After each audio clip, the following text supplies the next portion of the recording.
اعوذ باللہ من الشیطان الرجیم بسم اللہ الرحمن الرحیم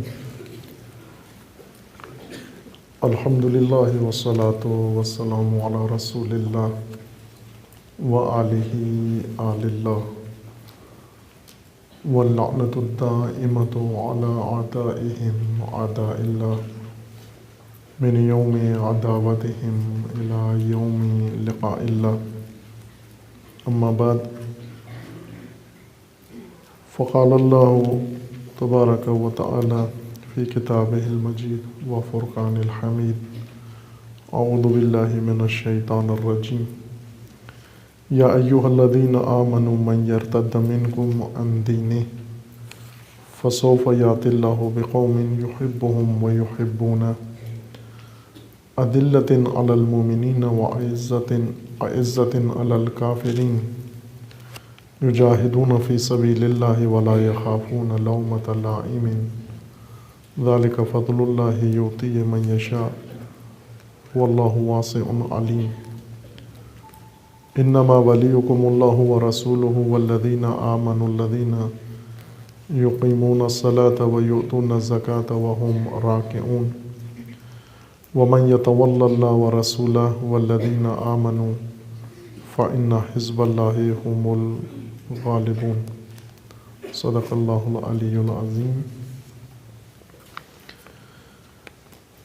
اب یہ قابل تحسین و تقدیر ہے، آپ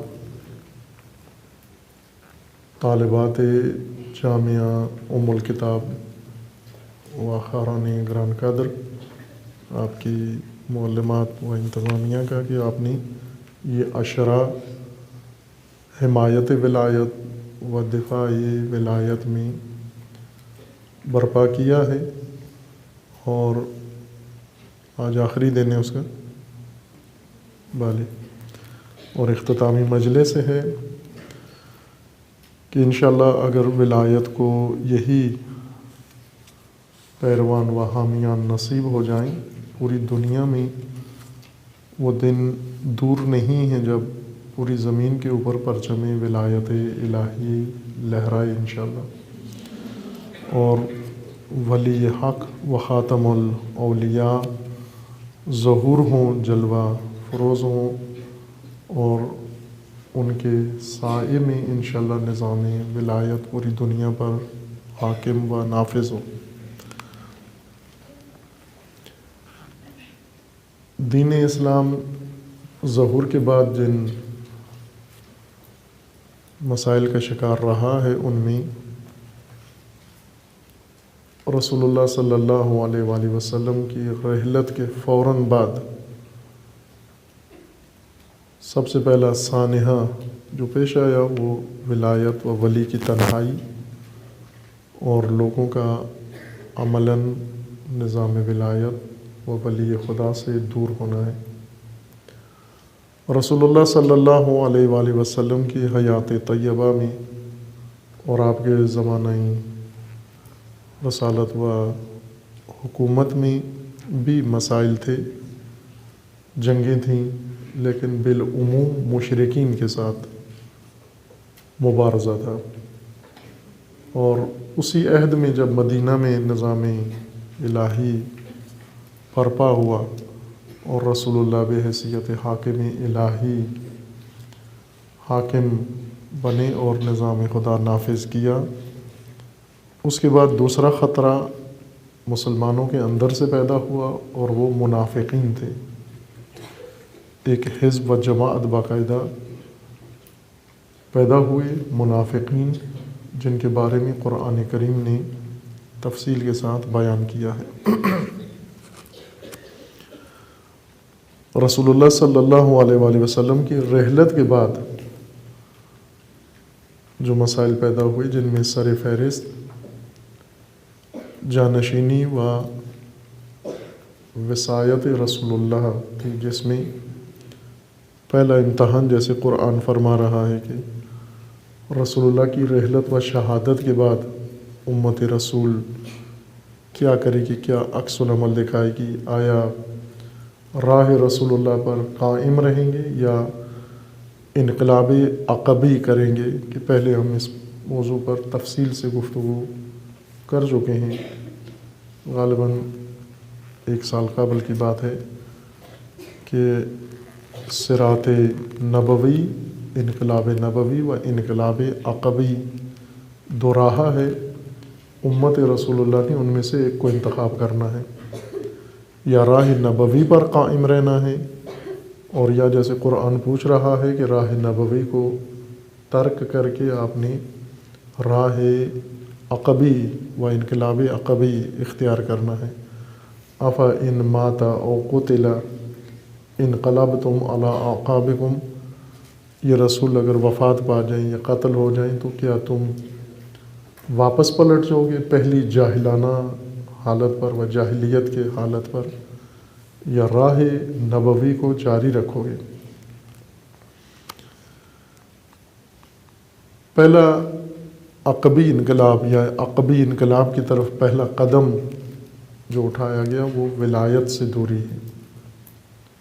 رسول اللہ کا جانشین چن لیا گیا، مسلمانوں کو حاکم مل گیا، انتخاب کر لیا، لیکن ولایت سے دور ہو کر، جس حاکم کا اللہ نے اعلان فرمایا تھا اور رسول اللہ نے جن کا اعلان کیا تھا غدیر قوم میں، انہیں چھوڑ دیا گیا، نظر انداز کر دیا گیا، اور اپنی مرضی سے احزاب نے مداخلت کر کے اپنی مرضی سے حاکم انتخاب کر لیا۔ حکومت قائم ہو گئی، وہ نظام دین چلتا رہا، لیکن ولایت کے بغیر، اور نتیجہ یہ ہوا کہ ولایت کے بغیر جو نظام قائم ہوا تھا وہ زیادہ عرصہ پابرجا نہیں رہ سکا، قائم نہیں رہ سکا، یعنی نظام خلافت، اور لگ بھگ 30 سال کے بعد نظام خلافت بھی ختم ہو گیا، اور اس کی جگہ پر نظام ملوکیت و بادشاہت و آمریت قائم ہو گیا۔ امیر شام کی حکومت سے باقاعدہ نظام آمریت کا آغاز ہوا، اور اس وقت سے اب تک صدیاں گزر گئی ہیں اور مسلمان ہنوز نظام ولایت سے دور ہیں۔ اتنے دور ہوئے ہیں نظام ولایت سے کہ فراموش کر بیٹھے ہیں کہ یہ دین کا نظام ہے، اللہ کا نظام ہے، بھول چکے ہیں مکمل طور پر نظام الہی کو۔ حتیٰ ان کے کتابوں میں، درسوں میں، مجالس میں اور نشستوں میں یہ موضوع غائب ہو گیا ہے، جبکہ قرآن میں بہت نمایاں ہے۔ قرآن کی ہر دوسری تیسری آیت مومنین کو و پیروان قرآن کو اس نظام کی طرف متوجہ کر رہی ہے، لیکن مسلمین اسی حد تک و شدت سے دور ہیں نظام ولایت سے۔ عقب نشینی اسلام سے شروع کی اور کرتے کرتے بہت دور چلے گئے۔ نتیجہ یہ ہوا کہ آج مسلمانوں کی ایک بڑی اکثریت اہل سنت، جن کے خود ذیلی ضمنی کئی مسالک ہیں و کئی مذاہب ہیں، وہ مکمل طور پر نظام ولایت کا انکار کر بیٹھے ہیں۔ جب نظام ولایت کو مبلغ نہ ملے، اس کے حامی نہ ہوں، اس کے مدافع نہ ہوں، تو لوگوں کے ذہنوں سے دور ہو جاتا ہے۔ جب اکثریت کسی راہ پر چل پڑتی ہے، دوسرے اس اکثریت سے متاثر ہو کر باور کر لیتے ہیں، ایمان لے آتے ہیں کہ اکثریت جس چیز سے دور ہے یہ گویا تھی ہی نہیں۔ اور آج آپ اہل سنت کے ہاں جائیں، جتنے بھی مسالک ہیں وہ مذاہب اہل سنت کی اور ان کی جید شخصیات و علماء و کتابیں، ان کے اندر ولایت کا کوئی تذکرہ نہیں ہے۔ ولایت علی کا، ولایت اولاد علی کا، ولایت اہل البیت کا، آل رسول کا کوئی ذکر موجود نہیں ہے۔ تشیع میں یہ تذکرہ محفوظ رہا ہے، ولایت اہل البیت و ولایت اوصیاء و خلفاء رسول اللہ امیر المومنین و اولاد امیر المومنین تذکروں میں محفوظ رہا ہے، لیکن تشیع میں بھی بے حیثیت نظام ولایت کا نظام قائم نہیں ہوا۔ 1400 سال بعد اس زمانے سے، اس ماجرا سے 1400 سال بعد نظام ولایت قائم ہوا بصورت ولایت فقی۔ آج سے 37 سال قبل ایران میں امام راحل رہبر کبیر انقلاب اسلامی نے اس نظام کو، ولایت کو زندہ کیا، مسلمین و مومنین و شیعہ و سنی و سب کو متوجہ کیا کہ اصل نظام اللہ کی جانب سے نظام ولایت ہے۔ جب رسول اللہ کی رحلت ہوئی اس وقت حزبی عمل شدت کے ساتھ شروع ہوا اور لوگ حزبی فیصلے پر قانع ہو گئے اور عملاً ولی سے دور ہوئے، ولایت سے دور ہوئے، اس حد تک دور ہوئے کہ ولایت کا نام لینے والا کوئی نہیں تھا، دفاع کرنے والا کوئی نہیں تھا۔ امیر المومنین صرف اسی حد تک اکتفا نہیں کیا گیا کہ امیر المومنین کو تنہا چھوڑ دیا جائے، بلکہ ولی کو تنہا چھوڑ دیا جائے اور امت ولی کو چھوڑ کر اپنی انتخابی حاکم کے پیچھے چل پڑیں۔ اس پر اکتفا نہیں کیا گیا، بلکہ ولی کو مجبور کرنے کی کوشش کی گئی کہ آپ بھی حزبی فیصلے کی اتباع کریں و پیروی کریں۔ جو احزاب نے فیصلہ کیا ہے، سیاسی حاکم چنا ہے، آپ بھی اس میں شامل ہوں۔ آپ کا شامل نہ ہونا، آپ کا ہمراہ نہ ہونا امت کو توڑ رہا ہے، امت میں تقسیم پیدا ہو رہی ہے۔ چونکہ امیر المومنین نے بیعت نہیں کی تھی حزبی فیصلے کی، جسے باقاعدہ طور پر مہاجرین و انصار کے بعض احباب و اصحاب نے انتخاب کیا۔ امیر المومنین کو مجبور کرنے کے لیے امیر المومنین کے گھر پر دعویٰ بولا گیا اور امیر المومنین کو اسیر کرنے کے لیے، مجبور کرنے کے لیے گھر جلایا گیا، حضرت زہرا کا گھر جلایا گیا، اور اس حادثے میں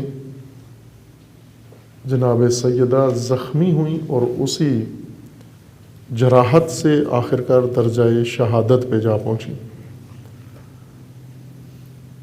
اور اس دوران امیر المومنین نہ صرف تنہا رہے، کوئی مدافع و حامی نہیں تھا، بلکہ مورد ہجوم و حملہ بھی قرار پائے۔ تاریخوں میں لکھا ہے کہ بہت ہی بے دردی کے ساتھ و گستاخی کے ساتھ اور بے حرمتی کے ساتھ امیر المومنین کو گھر سے مسجد تک لے کر گئے، بہت گستاخی و بے حرمتی کے ساتھ، اور مسجد میں جا بٹھایا۔ یہ تأثر دینے کے لیے کہ امیر المومنین بھی اس نظام کو قبول کرتے ہیں جو لوگوں نے یا احزاب نے بنایا ہے اور فیصلہ کیا ہے۔ یہ دردناک ماجرا ولایت کا رسول اللہ کی رحلت کے بعد شروع ہوا۔ ولایت سے دوری، ولی کی تنہائی اور خانہ ولایت پر حملہ، حامی ولایت کی جراحت اور امیر المومنین کی اسارت اور بے حرمتی، یہ سب مراحل لوگوں نے چند دنوں میں طے کیے تاکہ یہ تثبیت کر سکیں، ثابت کر سکیں کہ متفقہ نظام ہے جو ولایت کے بغیر یا ولایت کے بجائے بنایا گیا ہے، یہ متفقہ نظام ہے، اور اس طرح امت تفرقے سے بچا لی جائے کہ ولی الگ محسوس نہ ہو، لوگوں سے، اکثریت سے الگ محسوس نہ ہو، یہ تاثر دیں کہ اکثریت کے فیصلے کے ہمراہ ہیں۔ اب اس واقعہ کو آپ توجہ کریں کہ کس قدر دردناک و تلخ واقعہ ہے، اور قرآن کی پیشن گوئی کی صداقت ہے قرآن نے پہلے سے سوال کیا ہوا تھا لوگوں کے سامنے کہ افا ان ماتا او قتلا انقلبتم علی اعقابکم، جب رسول وفات پائیں گے اور یا شہید ہو جائیں تو آپ واپس پلٹ جاؤ گے جاہلیت کی طرف یا راہ نبوی کو جاری رکھو گے؟ یہ واقعہ بتاتا ہے کہ قرآن نے جس خطرے کا اعلان کیا تھا کہ کیا کرو گے نبی کے بعد، واپس لوٹ جاؤ گے، پہلا قدم و پہلی عقب نشینی شروع ہو گئی، اور وہ رسول اللہ کے بعد ولی سے دوری تھی۔ یہ پہلا عقبی انقلاب تھا، پہلی عقب نشینی ہوئی بعد از رحلت رسول اللہ۔ اور تاریخ بھر میں پھر ایسے ہی رہا کہ ولی کو اور ولایت کو مدافع و حامی نہیں ملے، نصیب نہیں ہوئے۔ جو نظام لوگوں نے انتخابات کر کے قائم کیا اسے بھرپور حمایت نصیب ہوئی، اس کی لوگوں نے حمایت بھی کی، دفاع بھی کیا، ترویج بھی کیا، پرچار بھی کیا، ہر چند زیادہ دیر وہ بھی قائم نہ رہا، 30 سال رہا، اور 30 سال کے بعد آمریت و ملوکیت اس کی جانشین بن گئی۔ آج اس زمانے میں جب کہ ولایت کا نظام زندہ ہوا ہے، احیاء ہوا ہے بصورت ولایت فقیہ، وہی صورتحال عملاً تکرار ہو رہی ہے کہ مشرکین اس وقت موجود ہیں، دشمنان دین موجود ہیں، تکفیری لشکر موجود ہیں، گمراہ لوگ موجود ہیں، منحرف موجود ہیں، منافق موجود ہیں، ہر طرف سے اسلام، تشیع، مسلمین و شیعہ، ہر طرف سے، چاروں طرف سے بشش جہاد سے محاصرہ ہیں مختلف گروہوں کی جانب سے۔ شدید ترین خطرہ اس وقت جو درپیش ہے تمام جہان اسلام کو، جو شیاطین نے اور دشمنان دین نے بنایا ہے اور جس میں مبتلا کر دیا ہے پوری دنیا اسلام کو، تکفیری گروہ ہیں، دہشت گرد، داعش، القاعدہ، طالبان اور ان کی ذیلی ضمنی شاخیں جو پوری دنیا کے اندر قائم ہیں، اور جس کو چارج کرنے کے لیے، بڑھانے کے لیے، مزید اس میں شدت لانے کے لیے گاہے گاہے بڑے حادثات انجام دیتے ہیں تاکہ اس کی شدت قائم رہے، وہ نیچے نہ آنے پائے۔ جیسے فرانس میں پیرس میں حملے کروائے گئے اور لوگوں کو قتل کیا گیا تاکہ داعش کے نام پر یا مسلمان کسی گروہ کے جھنڈے کے ساتھ، اس لوگوں کے ساتھ، تاکہ یہ شدت جو قائم کی ہے انہوں نے اس میں کمی نہ آئے، اس کو اسی درجے پر قائم رکھنے کے لیے وقفے وقفے سے ایسے حوادث خلق کر کے، ایجاد کر کے اسے، تاکہ دشمنی کا جو ٹیمپو ہے وہ نیچے نہ آئے، ٹیمپریچر نیچے نہ آئے، دشمنی دین اسلام کے ساتھ اسی سطح پہ قائم رہے۔ چونکہ لوگ روزمرہ زندگی میں معمولات میں آ کر بعض اوقات اپنا لیول قائم نہیں رکھ سکتے، نیچے آ جاتا ہے۔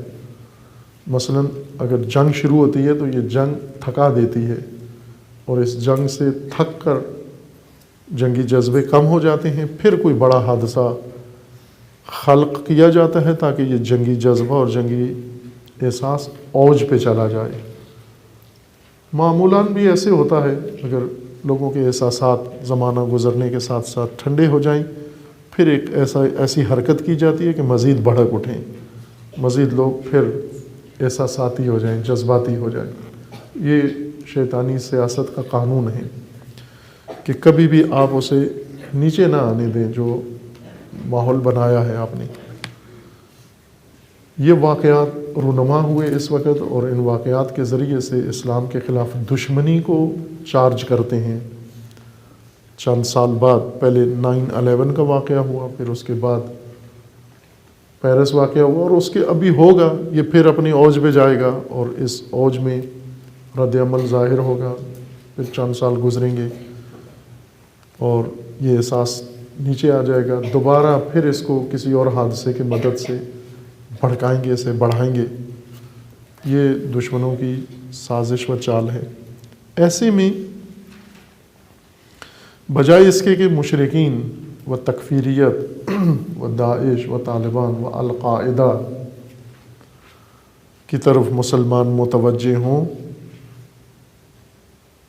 مسلمانوں کو الجھایا گیا ہے اپنے اندرونی مسائل کی طرف۔ ایک جنگ شیعہ و سنی کے درمیان قائم کی گئی ہے تاکہ شیعہ و سنی کا بحران پیدا ہو۔ اصل جنگ یہ شروع کی جائے کہ شیعہ و سنی آپس میں برسر پیکار ہیں، اور ایک جنگ خود شیعہ کے درمیان شروع کروائی جائے، مختلف گروہوں کے درمیان۔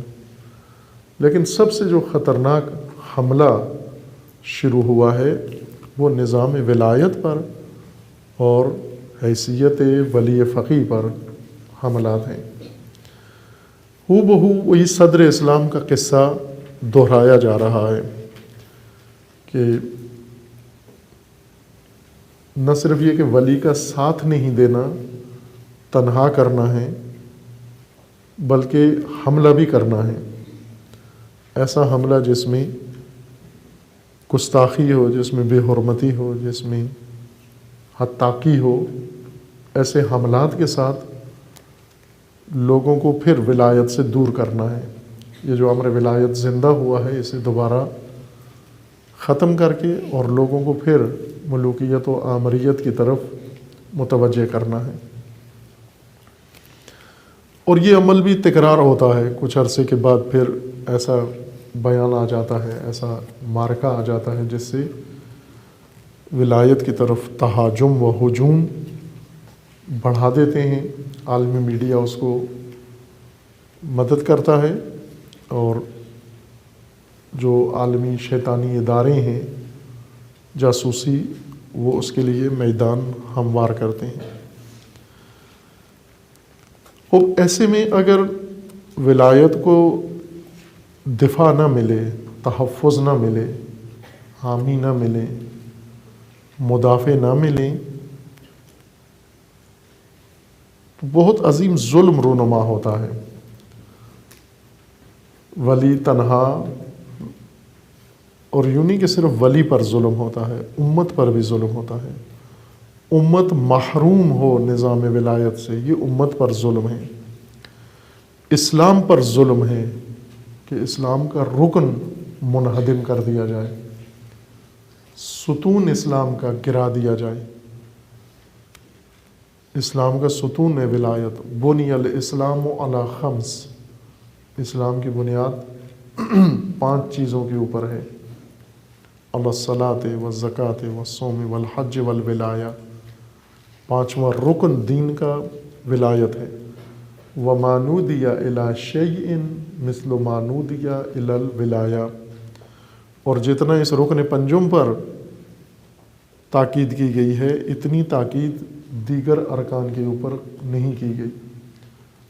اور امام علیہ السلام کا فرمانا ہے کہ اس وجہ سے ولایت کی طرف تاکید و دعوت زیادہ ہے، چونکہ ولایت کے قیام سے باقی 4 رکن بھی قائم ہو جاتے ہیں، لیکن باقی 4 رکن اگر بچا بھی لیے جائیں اور ولایت قائم نہ ہو، دین قائم نہیں ہوتا۔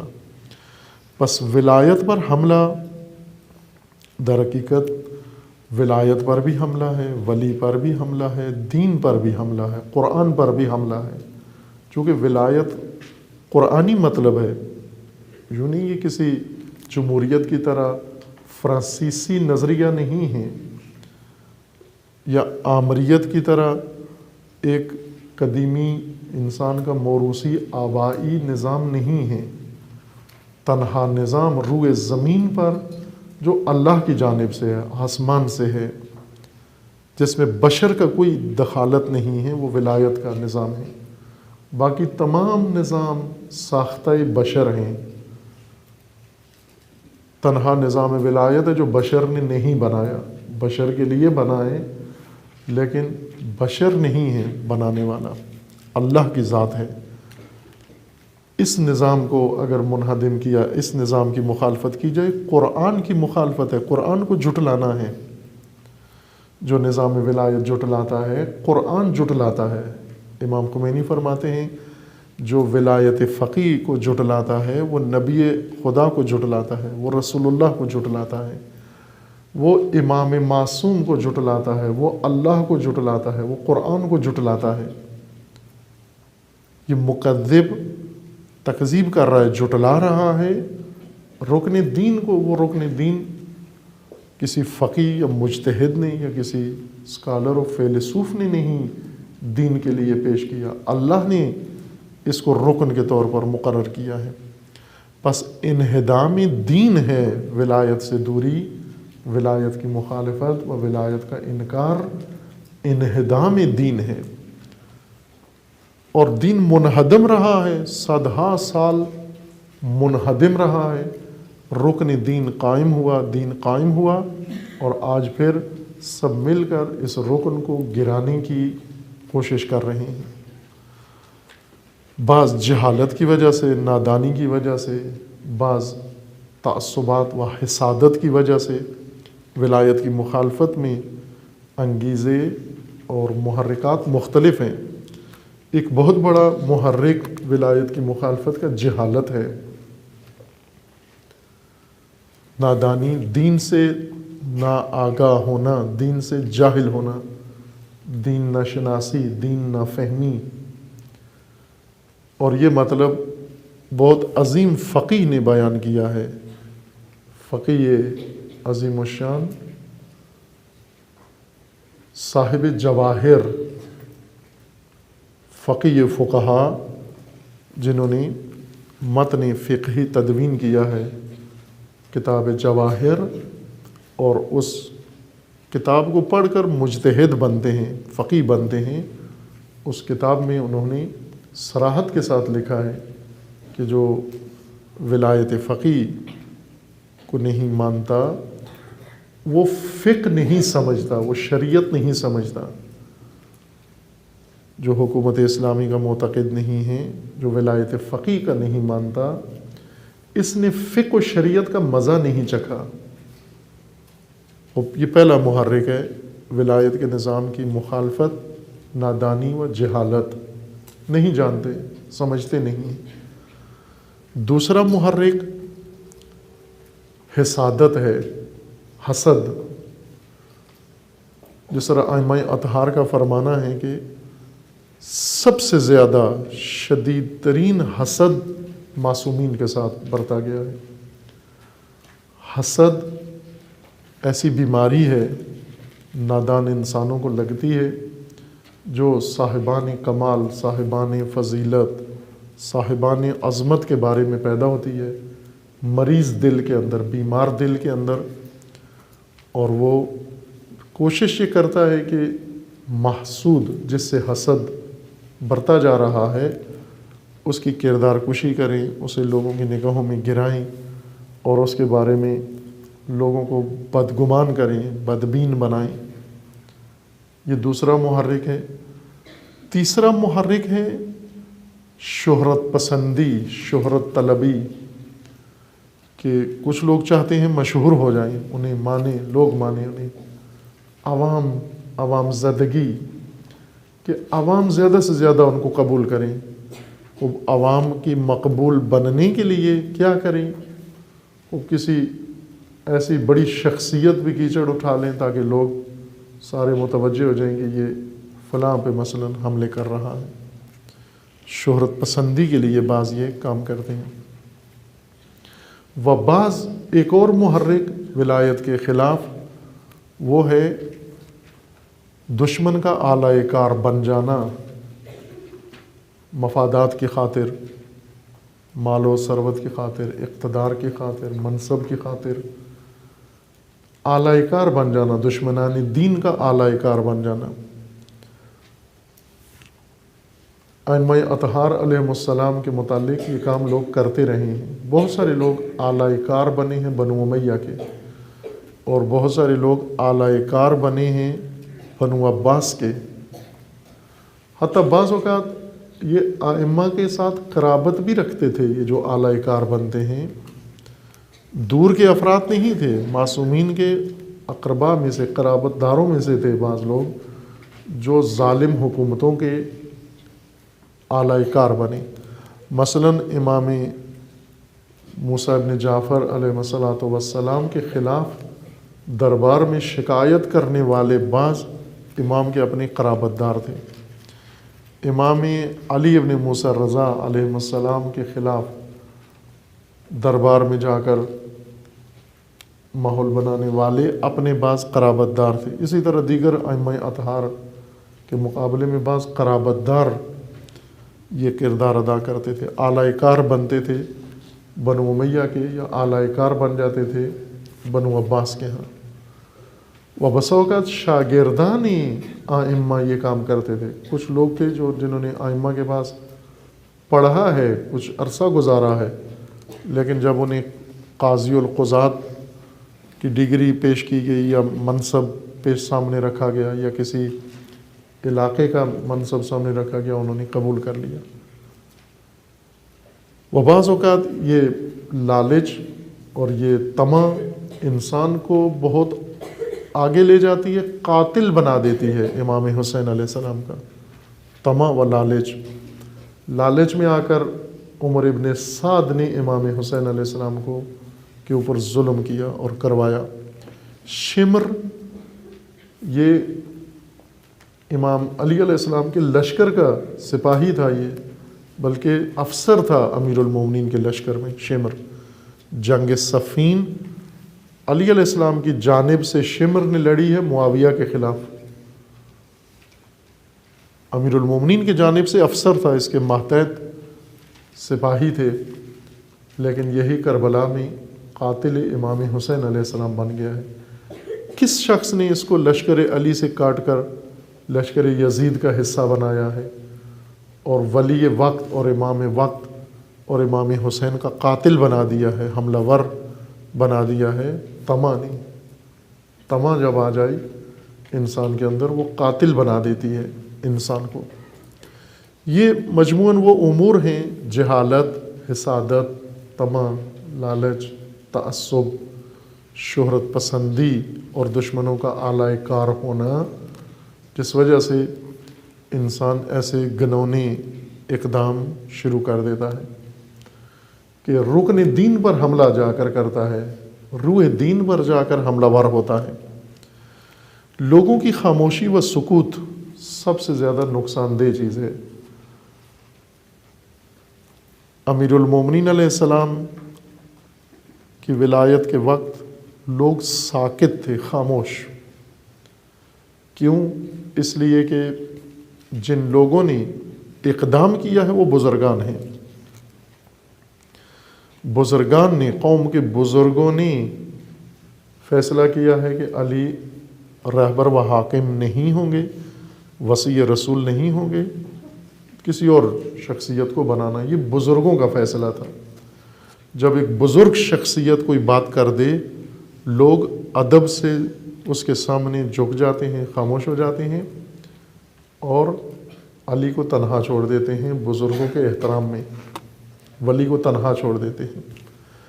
یعنی لوگوں کی نگاہوں میں یہ ایک قدر ہے، یہ ایک ویلیو ہے کہ بزرگ جو کریں آپ اس میں کچھ نہ کہیں، مان لیں جو کچھ بزرگ کر رہے ہیں غلط نہیں کر رہے ہیں.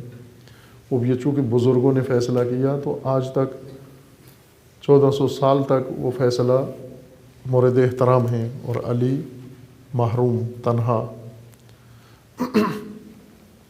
اسی طرح تاریخ بھر میں ایسی شخصیات، امام حسین علیہ السلام کے زمانے میں لوگ خاموش ہیں، ساکت ہیں. کیوں ساکت ہیں، خاموش؟ چونکہ بزرگ شخصیات امام حسین کا ساتھ نہیں دے رہی ہیں. امام حسین وقت کے ولی ہیں، امام ہیں، حجت خدا ہیں، لیکن تنہا. لوگ دین سے منحرف نہیں ہوئے، دیندار ہیں، لیکن ایسا دین ہے ان کے پاس جو انہیں ولی کا ساتھ دینے کا سبق نہیں پڑھاتا، تلقین نہیں کرتا. اس دین میں یہ چیپٹر ہی نہیں ہے کہ آپ نے امام کا ساتھ دینا ہے، آپ نے امام کی حمایت کرنی ہے، آپ نے امام حسین کا دفاع کرنا ہے، آپ نے امام کے خاندان کا دفاع کرنا ہے۔ اس دین میں یہ سبق شامل نہیں تھا، چونکہ یہ سبق امام حسین علیہ السلام کے عہد میں و زمانے میں حکومت دین کا سبق پڑھاتی تھی۔ حکومت بنو امیہ کی تھی، معاویہ کی حکومت تھی۔ اس وقت حکومت نے ایسا دین رائج کیا، پڑھایا لوگوں کو، کہ جس میں یہ شامل تھا کہ آپ حکومت کے بارے میں کچھ نہیں کہہ سکتے، حاکم کے بارے میں کچھ نہیں کہہ سکتے، اور حاکم کے مقابلے میں بولنا بغاوت ہے، یزید کے مقابلے میں بولنا یہ بغاوت ہے، یہ جرم ہے۔ اور قاضی شریح جیسا بزرگ انسان، قاضی شریح معمولی آدمی نہیں ہے، یہ بھی امیر المومنین کی حکومت کا قاضی ہے۔ امیر المومنین کی حکومت میں یہ قاضی تھا، جج تھا یہ، اور یہ قاضی شریح اب فتویٰ دیتا ہے امام حسین علیہ السلام کے قتل کے جواز کا، کہ جائز ہے۔ کیوں جائز ہے؟ چونکہ یزید حاکم ہے مسلمانوں کا، اور مسلمانوں کے حاکم کے مقابلے میں جو قیام کیا جائے یہ بغاوت ہے، اور اس بغاوت کو کچلنا لازم ہے، لہذا سب مسلمان مل کر جائیں حسین کو قتل کریں، والے رسول کو قتل کریں۔ یہ فتوے سے ہوا یہ کام،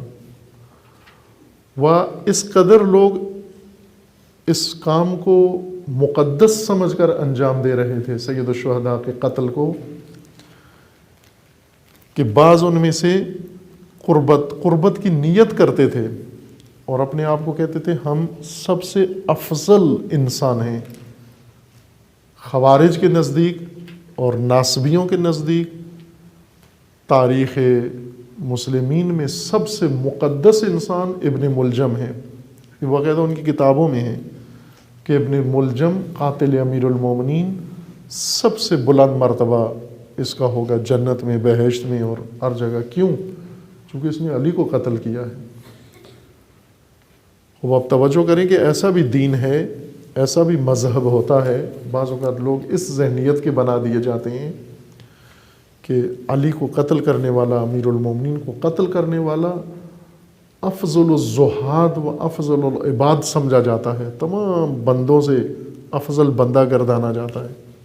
کربلا میں جو لوگ شامل ہوئے، قتل کیا، وہ احساس غرور کرتے تھے کہ ہم نے اتنی بڑی عبادت کی ہے، بغاوت ہم نے کچھ لی ہے جا کر، کہ یزید کے خلاف نکلنا بغاوت ہے اور اس بغاوت کو کچلنا عبادت ہے۔ یہ دین سکھایا گیا تھا۔ جب اس طرح کا دین لوگوں کو دے دیا جائے اور لوگ سیکھ لیں یہ دین، وہ پھر ولی خدا محاصرہ ہو جائے، قتل ہو جائے، تہمت ہو، دشنام ہو، جو بھی ہو، لوگ ساتھ نہیں دیتے، حمایت نہیں کرتے، دفاع نہیں کرتے۔ کتنی تعجب کی بات ہے کہ امیر المومنین کا ساتھ نہیں دیا رسول اللہ کے بعد۔ کتنے تعجب کی بات ہے کہ امام حسین علیہ السلام کا ساتھ نہیں دیا لوگوں نے۔ کیوں ساتھ نہیں دیا؟ یہ بہت اہم سوال ہے جس کو چھیڑتا کوئی بھی نہیں ہے، چونکہ اس میں کئی پردہ نشینوں کے بھی نام آتے ہیں۔ اس وجہ سے اس کو نہیں چھیڑتے کہ اس میں بڑی بزرگ لوگ زیر سوال آ جاتے ہیں، اور بزرگوں کا اتنا احترام ہے بسا اوقات کہ دین سے بڑھ جاتا ہے۔ یہ بعض نے لکھا ہے، اہل قلم نے، کہ جس قوم کے اندر افراد مملکت سے بڑے ہو جائیں وہ مملکت نابود ہو جاتی ہے۔ جس مذہب میں، دین میں شخصیتیں دین سے بڑی ہو جائیں وہ دین ختم ہو جاتا ہے۔ امام خمینی فرماتے ہیں کہ دین کی عظمت کے لیے یہی کافی ہے کہ حسین دین پر قربان ہو جائیں۔ اسی سے عظمت دین کا پتہ چل جاتا ہے کہ دین کس قدر باعظمت امر ہے، کہ جس کے لیے حسین جیسی ہستی قربان ہو جائے، شہید ہو جائے۔ دین نہیں قربان کرنا حسین پر کہ حسین بچ جائے، دین ختم ہو جائے، بلکہ حسین کو قربان کرنا ہونا ہے دین کے اوپر۔ دین بچ جائے، حسین شہید ہو جائے۔ امام خمینی فرماتے ہیں یہ عظمت دین کی، شہادت حسین عظمت دین کی دلیل ہے کہ اتنی عظیم ہستی بھی قربان ہو جائے اپنے کنبے سمیت دین کے اوپر. لیکن جہاں دین چھوٹا ہو جائے وہ شخصیات بڑی، وہاں پر دین ختم ہو جاتا ہے، مذہب ختم ہو جاتا ہے، قوم و مملکت ختم ہو جاتی ہے. یہی رہا تاریخ بھر میں کہ آج بھی اکثریت مسلمانوں سے جا کر آپ پوچھیں کہ اہل بیت کی ولایت کیوں نہیں مانی گئی، تو جواب دیں گے بزرگوں کی وجہ سے. وہ اتنی بزرگ ہستیاں، کیا وہ غلط کر سکتے ہیں؟ کیا وہ غلط کہہ رہے ہیں؟ کیا انہوں نے غلط سوچا ہے؟ کیا وہ غلط بات کرتے تھے؟ کیا انہوں نے غلط فیصلے کیے ہیں؟ پھر تو سب زیر سوال آ جاتے ہیں. اس بزرگی کو بچانے کے لیے اور اس اقدام کو بچانے کے لیے وہ بہتر ہے علی تنہا ہو جائیں، بہتر ہے علی محروم ہو جائیں. علی کی محرومیت سے بزرگوں کی قبا بچتی ہے، دامن بچتا ہے بہت ساروں کا. ٹھیک ہے حسین قتل ہو جائیں. اتنے خاموش، اتنے ساکت، اتنے لا تعلق بھلے بزرگان ہیں. اور کیوں بزرگوں کا اقدام یہ ہے کہ آپ نہ کریں یہ اقدام، یزید کے خلاف اقدام نہ کریں. کیوں کیا امام حسین علیہ السلام نے؟ جب سب بزرگ چپ بیٹھے ہیں، امام حسین کیوں آئے ہیں آ کر؟ اس لیے قاضی شریح جیسا بزرگ آدمی آگے بڑھتا ہے اور جرأت کرتا ہے اور آ کر کہتا ہے کہ ٹھیک ہے بغاوت ہے اور قتل کریں. اور لوگ اس فتویٰ کو سند قرار دیتے ہیں. قاتلین کربلا کے پاس یہ فتویٰ سند ہے. حسین کے قتل کا سند، شرعی سند دکھاتے تھے. یہ دیکھو شریعت کا حکم ہے حسین کو قتل کرنا ہے، اور جو شریعت پر عمل کرے وہ عبادت کر رہا ہے. اس لیے قربتاً اللہ کی نیت کرتے تھے. اتنا بگاڑ دین میں پیدا کر دیا جائے کہ لوگ قتل حسین کو مقدس سمجھنے لگے، عبادت سمجھنے لگے، افضل عمل سمجھنے لگے. شکرانے کی نمازیں پڑھی کربلا میں. قاتلین کربلا نے بعد از قتل و ظلم شکرانے کی نمازیں پڑھی کہ ہم بہت بڑا فریضہ انجام دینے میں کامیاب ہو گئے. توجہ کریں، اس حد تک بگاڑ، گمراہی پیدا ہوئی ہے کہ شکرانے کی نمازیں پڑھتے ہیں کہ ہم نے کتنا بڑا کام کیا ہے. مبارکباد دیتے تھے ایک دوسرے کو. جس نے کوئی شہید کیا تھا کربلا میں، کسی جوان ہاشمی کو یا کسی اہل بیت کے کسی فرد کو، اس کو مبارکباد دیتے تھے کہ آپ کامیاب ہوئے، کامیاب انسان تھا وہ، فلاح یافتہ سمجھتے تھے اس کو. ایسا دین ترویج ہوا تھا کہ جس میں بزرگوں کا احترام ہے، حسین کا نہیں ہے، ولی کا نہیں ہے. ولی کی بے شک بے حرمتی ہو جائے، خاندان رسول کی بے حرمتی ہو جائے. یہ قاضی شریح کا فتویٰ تھا، خاندان رسول کی عزت ہتک کر دی جائے، پائمال کر دی جائے، کوئی حرج نہیں ہے. ان فتووں کو جواز قرار دے کر کربلا جیسا ظلم، جرم انجام پایا. اور یہی داستان مہجوریت ولایت اگر جاری رہی جیسا کہ رہی ہے آج تک، ظلم بھی جاری رہے گا. مہجوریت ولایت جرأت دیتی ہے لوگوں کو ظلم کرنے کا، ستم کرنے کا، دعوت ہے ایک قسم کی. اور مہجوریت ولایت میں، ولایت کی تنہائی میں، ولایت کو بے سہارا و بے آسرا چھوڑنے میں، ولایت کی بابت سکوت اختیار کرنے میں، اور ولایت کو دشمنوں کے نرغے میں تنہا چھوڑ دینے میں ظلم و ستم اس حد تک بڑھ جاتا ہے.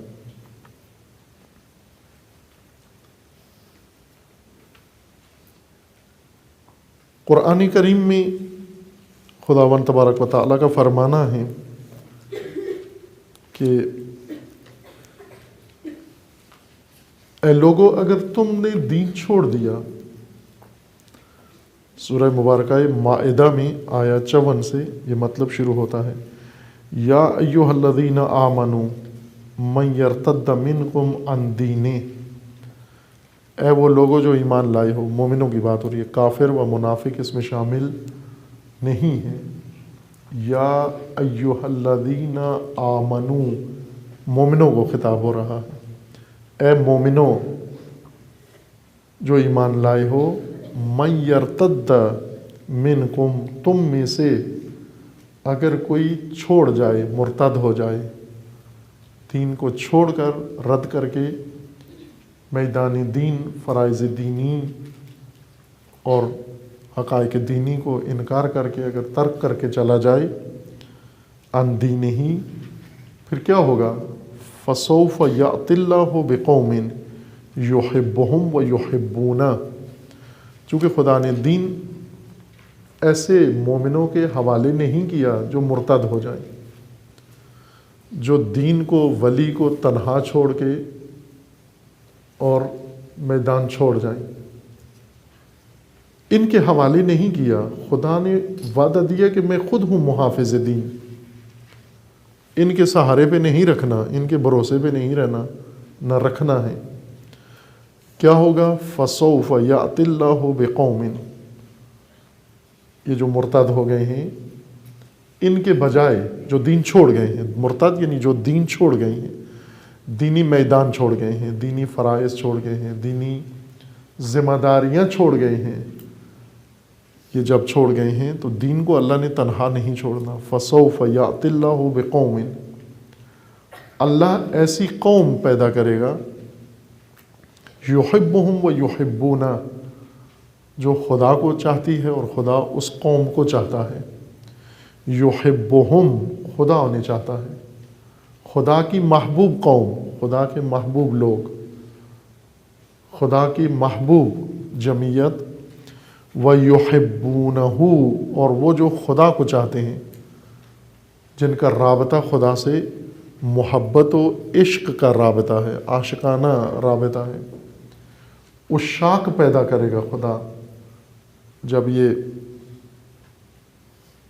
چھوڑ جائیں گے دین کو، وہ مومن جو سود و زیاں کا حساب کر کے اور پھر کنارہ کش ہو جاتے ہیں، ایسے عاقلوں کو، یہ عاقل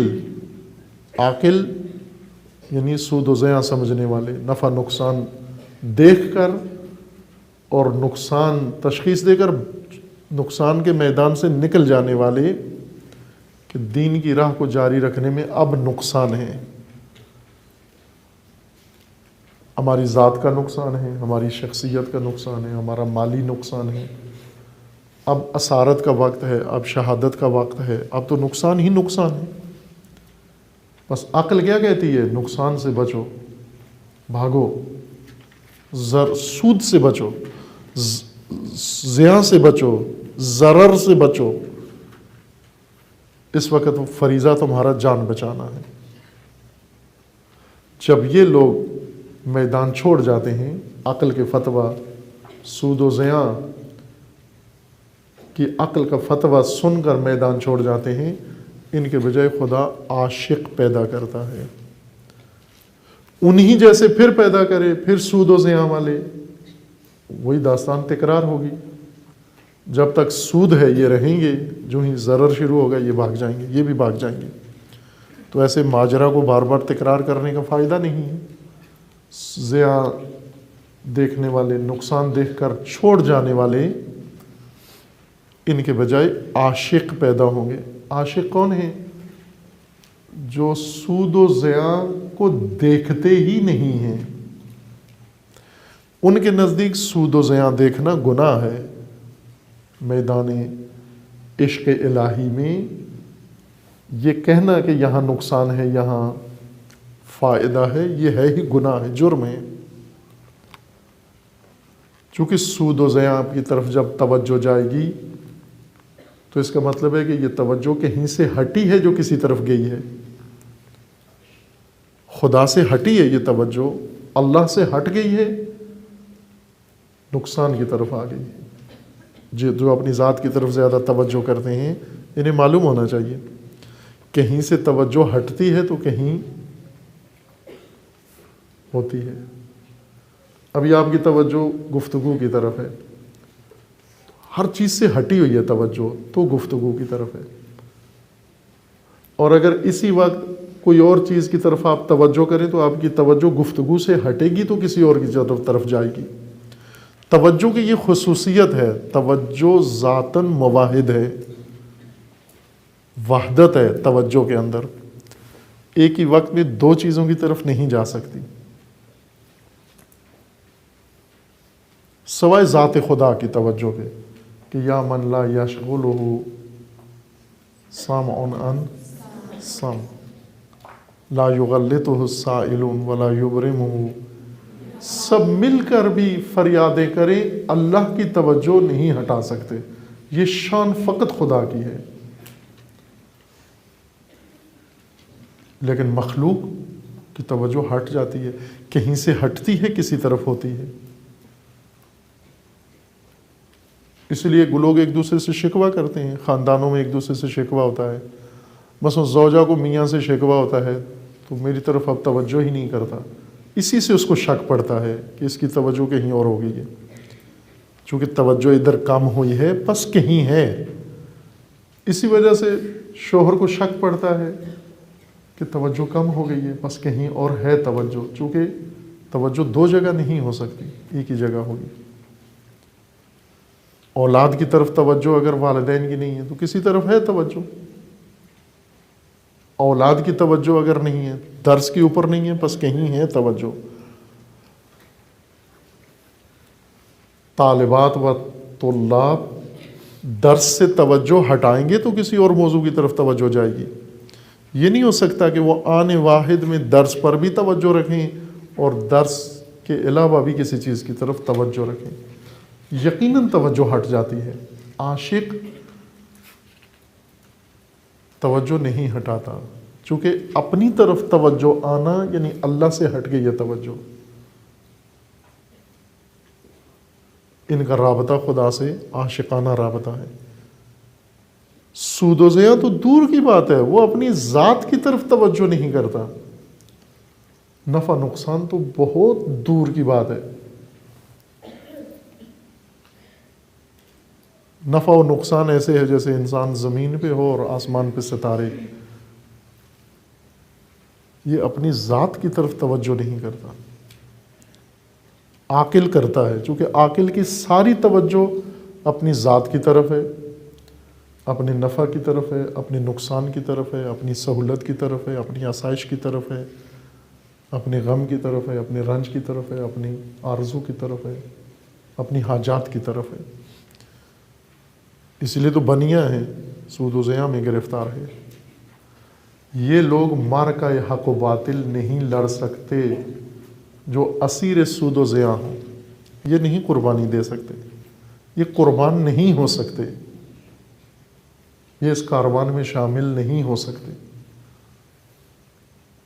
کاروان حسین ابن علی عاقلوں کا کاروان نہیں ہے، عاشقوں کا کاروان ہے.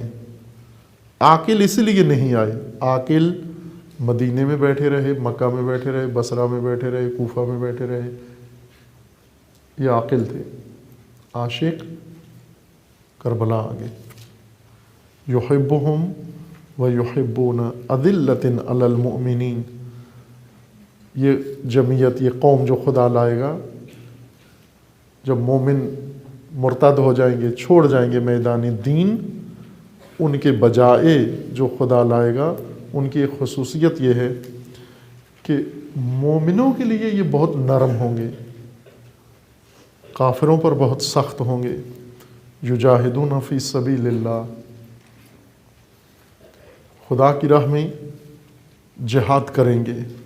ولا یخافون لومۃ لائم، ملامتیں جھیلنے والے، ملامت گروں کی ملامت برداشت کرنے والے اور پرواہ نہ کرنے والے، ملامتوں کے تیر اپنے سینے پہ کھانے والے، ملامتوں کے حملے برداشت کرنے والے. ذالک فضل اللہ یؤتی من یشاء. خوب، یہ قوم خدا کیوں پیدا کرے گا؟ اس لیے کہ یہ سپر ہیں، یہ دین کی ڈھال ہیں، یہ نظام اللہ کی ڈھال ہوں گے. ان کے ہوتے ہوئے کوئی دین تک نہیں پہنچ سکتا، کوئی تیر یہ اپنے سینے پہ لے لیں گے سب کچھ. ذالک فضل اللہ یؤتی من یشاء، لیکن یہ تفضل خدا ہے جو ہر ایک کو نہیں ملتا. یؤتی ہے من یشاء، جہاں مشیت خدا ہوتی ہے خدا اس کو اس کا لائق سمجھتا ہے، اس کے قابل سمجھتا ہے. واللہ واسع علیم، یہ 54 نمبر آیت ہے. اس کے بعد ہے انما ولیکم اللہ والرسول. اب اس جماعت کو بتایا جا رہا ہے. مرتد مومن کون ہیں؟ یا ایھا الذین آمنو، اے لوگو جو ایمان لائے ہو، اے مومنو. من یرتد منکم عن دینی، سنو مرتدو سنو، تم میں سے جو بھی دین چھوڑ گیا تو یاد رکھنا کہ خدا تمہارے بجائے عشاق لے آئے گا. تم سود و زیان جلدی سمجھ جاتے ہو اور فوراً تشخیص لے لو گے کہ یہ نقصان دہ ماجرا ہے، بس بھاگو یہاں سے. تمہارے بجائے خدا عشاق لے آئے گا. اب ان عشاق کو خطاب ہے، مرتدوں کو خطاب ختم ہو گیا. یا ایھا الذین آمنوا من یرتد منکم، تم چلے گئے تمہاری جگہ اب عشاق آ گئے. اب انہیں خطاب ہے. انما ولیکم اللہ، یہ قوم اب تم سنو، تم نے کرنا کیا ہے. انما ولیکم اللہ، تم نے ولایت کے محور میں رہنا ہے. اللہ کے پاس بھی، اللہ کی طرف بھی جب توجہ دو تو بحیثیت ولی خدا کی طرف توجہ کرو. انما ولیکم اللہ، اللہ تمہارا ولی ہے، بس اللہ تمہارا ولی ہے. وَرَسُولُهُ، اور رسول، اللہ کا رسول تمہارا ولی ہے. یعنی رسول اللہ کو بحیثیت ولی قبول کرنا ہے تم نے، اللہ کو بحیثیت ولی قبول کرنا ہے. اللہ ولینا، اللہ ولی، خدا ہمارا ولی ہے اور رسول ہمارے ولی ہیں. اور ولایت کا سلسلہ ہے، اصل ولایت اللہ کی ہے، اللہ کی جانب سے رسول اللہ کی ولایت ہے. اور پھر یہ آگے جاری ہے یہ سلسلہ ولایت. والذین، ولی اور بھی ہیں تمہارے. الذین آمنوا، الذین جو ایمان لائے ہیں. یقیمون الصلاۃ، نماز قائم کرتے ہیں. وَيُؤْتُونَ الزَّكَاةَ وَهُمْ رَاكِعُونَ،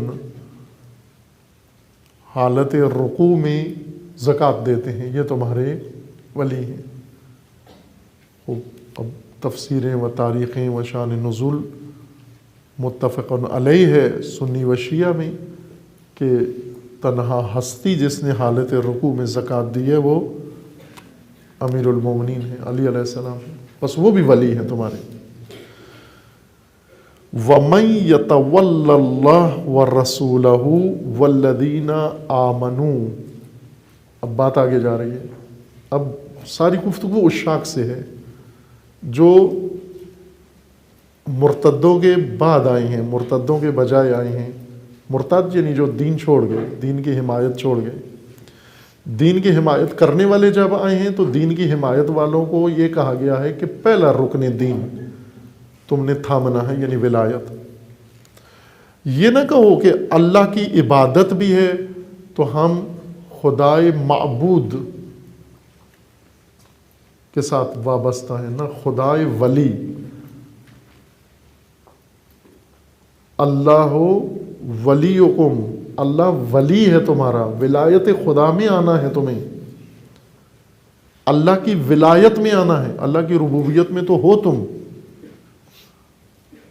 جو بھی ہو، مشرک ہو، مومن ہو، کافر ہو، منافق ہو، چونکہ اللہ رب العالمین ہے. رب العالمین کی ربوبیت عام ہے، آپ مانو یا نہ مانو، ہر صورت میں آپ ربوبیت خدا میں ہو، چونکہ اللہ نے سب کچھ پہنچانا ہے آپ تک. لیکن ولایت خدا کے لیے تمہیں اقرار کرنا پڑے گا، ماننا پڑے گا، ایمان لانا پڑے گا۔ ربوبیت خدا میں آنے کے لیے دنیا میں آنا پڑے گا، دنیا میں آ گئے بس ربوبیت خدا میں ہو، کچھ بھی نہ کرو تو بھی ربوبیت خدا میں ہو، مربوب خدا ہو۔ لیکن خدا کی ولایت میں آنے کے لیے تمہیں کچھ اقرار کرنا پڑے گا، ایمان لانا پڑے گا، اظہار کرنا پڑے گا۔ اس لیے ہے وَمَن يَتَوَلَّ اللَّهَ، جو اللہ کو ولی بنائے، اپنا ولی سمجھے، جو اللہ کو اپنا ولی بنائے، وَرَسُولَهُ، اور رسول کو اپنا ولی مانے، ولایت کے اندر آ جائے، وَالَّذِينَ آمَنُوا، اور وہ مومن جن کو اللہ نے ولایت دی ہے ان کی ولایت کی تولی کرے، تولا کرے، تولا ولی بنانا، ولی بنانا، ولی ماننا۔ وَمَن يَتَوَلَّ اللَّهَ، جو اللہ کو ولی مانے، والرسول کو ولی مانے، وَالَّذِينَ آمَنُوا، اور مومنوں میں سے جن کو اللہ نے ولایت کا حق دیا ہے انہیں ولی جو مانے، فَإِنَّ حِزْبَ اللَّهِ هُمُ الْغَالِبُونَ، وہ اشاق سن لے کہ وہ حزب اللہ ہے۔ پہلی بشارت، وہ حزب اللہ ہے جو اللہ کو ولی مان لیں، جن کا ولی اللہ ہو۔ اللہ کی ولایت کے لیے دوسروں کی ولایت سے نکلنا ہے، اور سب سے اہم ولایت طاغوت ہے۔ اللہ ولی الذین آمنوا یخرجہم من الظلمات الی النور والذین کفروا اولیاؤہم الطاغوت۔ دو سلسلے ہیں ولایتوں کے، ایک اللہ کی ولایت اور اللہ کی جانب سے ولایت ہے، اور اس کے مقابلے میں طاغوت کی ولایت ہے۔ جو اللہ کی ولایت کو اقرار نہیں کرے گا یا اللہ کی جانب سے مقرر ولایت میں نہیں آئے گا، وہ خواہ نہ خواہ نہ چاہتے ہوئے طاغوت کی ولایت میں ہوگا۔ اس نے تولا کیا ہے طاغوت کے ساتھ، وہ متولی طاغوت کا ہے، متولا علیہ طاغوت کا ہے، وہ یعنی اس کے اوپر ولایت طاغوت حکم فرما ہے۔ یہاں سے دو حزبیں اور دو گروہ بن جاتے ہیں، ایک حزب اللہ، حزب اللہ بننا فقط ولایت کے ذریعے سے مقدور ہے۔ حزب اللہ کہ بننے کے لیے کوئی اور شرط نہیں ہے۔ حزب اللہ بننے کے لیے بندوق نہیں چاہیے، میزائل نہیں چاہیے، وردی نہیں چاہیے، حزب اللہ کے لیے عربی نہیں چاہیے، فارسی نہیں چاہیے، حزب اللہ بننے کے لیے کچھ بھی نہیں چاہیے۔ قرآن کہتا ہے فقط کیا چاہیے؟ تولی، تولا چاہیے۔ کس کا تولا؟ تولا یتولی اللہ، اللہ کی ولایت ماننا، رسول کی تولی، والذین آمنوا، اور مومنوں میں سے جس کو حق ولایت اللہ نے دیا ہے اس کی تولی و اس کے تولا سے حزب اللہ بنتی، اور حزب اللہ غالب ہے۔ یہ سن لیں، یہ اشاق سن لیں، والذین آمنوا فإن حزب اللہ هم الغالبون، حزب خدا غالب ہے۔ اور اس کے مقابلے میں حزب الشیطان، حزب اللہ کے مقابلے میں حزب الشیطان ہے۔ حزب شیطان بننے کے لیے صرف ایک قدم ہے، کیا؟ اللہ کی ولایت، رسول کی ولایت، اور جن کے لیے اللہ نے ولایت مقرر کی ہے ان کی ولایت سے باہر جانے سے انسان طاغوت کی ولایت میں چلا جاتا ہے۔ یہ حزب الطاغوت و حزب الشیطان ہے۔ طاغوت و شیطان ہو جاتا ہے انسان، حزب شیطان میں چلا جاتا ہے، شیطان پرست بن جاتا ہے، طاغوت پرست بن جاتا ہے۔ پھر طاغوت کو خوش کرنے کے لیے اولیاء خدا پر حملے کرتا ہے، چونکہ طاغوت اس کا ولی ہے۔ اس نے طاغوت کو سنانا ہے کہ دیکھیں میں کتنا بڑا مخالف ہوں ولی خدا کا، جو اللہ کی جانب سے ولی ہے، میں کتنا بڑا اس کا مخالف ہوں۔ وَمَن يَتَوَلَّ اللَّهَ وَرَسُولَهُ وَالَّذِينَ آمَنُوا فَإِنَّ حِزْبَ اللَّهِ هُمُ الْغَالِبُونَ۔ اب یہاں ایک مطلب موجود ہے، وضاحت کی وجہ سے، صراحت کی وجہ سے اس کو اظہار نہیں کیا گیا۔ وہ کیا ہے اس آیا میں؟ والذین ومن یتول اللہ ورسولہ والذین آمنوا.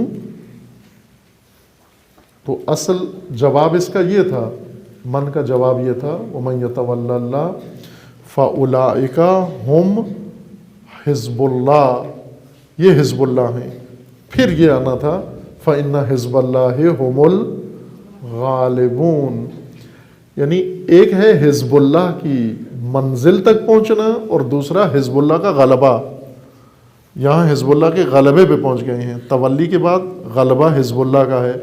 بیچ میں جو مرحلہ چونکہ واضح تھا، روشن ہے کہ جو بھی اللہ کو ولی مانے، رسول کو ولی مانے اور مومنوں میں سے اس کو ولی مانے جسے اللہ نے ولی بنایا ہے، یہ حزب اللہ ہے. جو ان کو ولی مانے، رکن ولایت سے حزب اللہ قائم ہوتی ہے.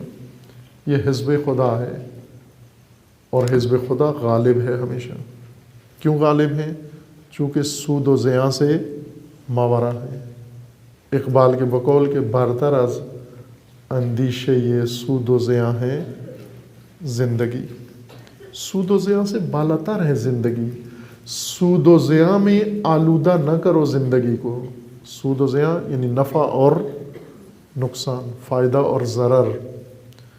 اگر انسان دیکھے یہاں فائدہ ہے، یہاں نقصان ہے، یہاں فائدہ ہے، یہاں نقصان ہے، اس نے زندگی کو پست کر دیا ہے، گھٹیا جگہ پہ لے آیا ہے. سود و زیاں میں زندگی کو لے کے ڈبو دیا اس نے. برتر از اندیشے یہ سود و زیاں ہے زندگی، ہے کبھی جاں کبھی تسلیم جاں ہے زندگی. کبھی جان بچانا زندگی ہے اور کبھی جان دینا زندگی ہے. جان بچائی ہے تو سود کے لیے نہیں بچائی، اور جان دی ہے تو اس میں کوئی زیاں و نقصان نہیں ہے. دونوں زندگیاں ہیں. ہے کبھی جاں کبھی تسلیم جاں ہے زندگی. سود و زیاں میں نہیں ہے زندگی کا پیمانہ. ولایت رکن ہے دین کا، بنیادی رکن ہے دین کا. نظام خدا ہے ولایت، نظام اللہ ہے. اور ایک تسلسل ہے نظام امامت کا و ولایت کا، ایک تسلسل ہے. اللہ کی ذات سے لے کر مسجد کے امام تک یہ ایک ارتباط ہے ولایت کا، امامت کا قائم ہے. چونکہ مسجد کے امام کو بھی کیا کہتے ہیں؟ امام مسجد، امام جماعت. امام ہے جماعت کا. وہ کس نے بنایا؟ ووٹوں سے بنایا؟ نہ، ووٹوں سے کوئی امام نہیں بنتا. اللہ کے قانون کے مطابق یہ امام ہونا چاہیے. شرائط ہیں اس کی: عالم ہو، عادل ہو، با تقوا ہو، احکام سے صحیح طریقے سے آشنا ہو، زاہد ہو، جرت مند ہو، بابصیرت ہو. اس کو امام بنا سکتے ہیں آپ. اگر اس کے علاوہ کسی کے پیچھے کھڑے ہو گئے وہ امام نہیں ہے، چونکہ ضابطے کے مطابق نہیں بنایا گیا، حد خدا کے مطابق نہیں بنایا گیا. اور جو خدا کی حد کے مطابق نہ بنایا جائے وہ طاغوت ہے. طغیان حد سے باہر ہونے کو کہتے ہیں. اگر آپ حد مقرر کر دیں یہاں سے آگے کسی نے نہیں جانا، تو جو اس حد سے آگے جائے اس نے طغیان کیا ہے. طغیانی اسی کو کہتے ہیں. جیسے دریاؤں کا پانی حد سے باہر نکل جاتا ہے، کھیتوں میں اور گھروں میں جا گھستا ہے، حدیں کراس کرتا ہے. اس لیے دریاؤں میں طغیانی آتی ہے اور وہ طغیانی نقصان دہ ہے. انسان میں جب طغیانی آتی ہے دریاؤں سے زیادہ خطرناک طغیانی ہے. دریاؤں کی طغیانی کی تلافی کی جا سکتی ہے، دوبارہ گھر بنا لیں گے، پھر کھیت آباد کر لیں گے، پھر فصل اگا لیں گے. لیکن جب انسان کے نفس میں طغیانی آ جاتی ہے، انسان کی سوچ میں طغیانی آ جاتی ہے، انسان کے کردار میں طغیانی آ جاتی ہے، جو کچھ پائمال ہوتا ہے وہ کھیت، فصلیں، حیوان اور گھر و گروندے نہیں ہوتے.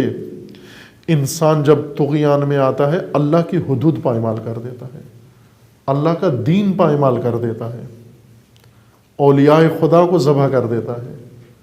نظام خدا کو ملیا میٹ کر دیتا ہے جب انسان کے اندر طغیان آ جائے. اس لیے طاغوت سے دور رہو، طغیان سے دور رہو.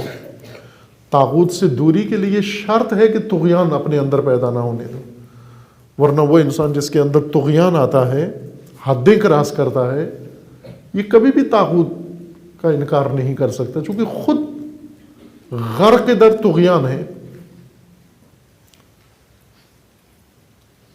غرق در طغیان ہے، حد کراس کرتا ہے، حد توڑتا ہے، طاغی ہے، با تغوا ہے، طاغوت ہے. طاغوتوں کو پسند بھی کرتا ہے.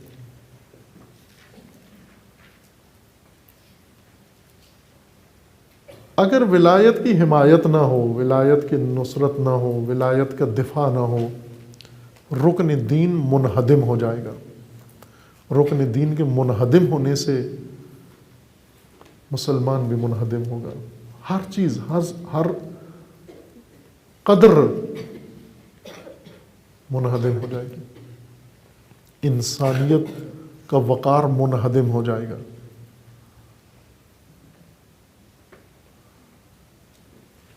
آج تک شہدائے کربلا کی عظمت صدیوں سے اس قدر ہے و اس وجہ سے ہے کہ ولایت کا ساتھ نہیں چھوڑا. تا دم مرگ سود و زیاں سے بالا تر ہوگا. انہیں لوگ کہتے تھے اس میں نقصان ہے. جس کو لوگ نقصان کہتے تھے وہ کہتے تھے یہ سعادت ہے، یہ سرفرازی ہے. سید الشہداء خود فرماتے ہیں کہ انی لا ارى الموت الا سعادہ. موت کیا ہے؟ سعادت ہے، سعد ہے موت. لوگوں کے نزدیک موت کیا ہے؟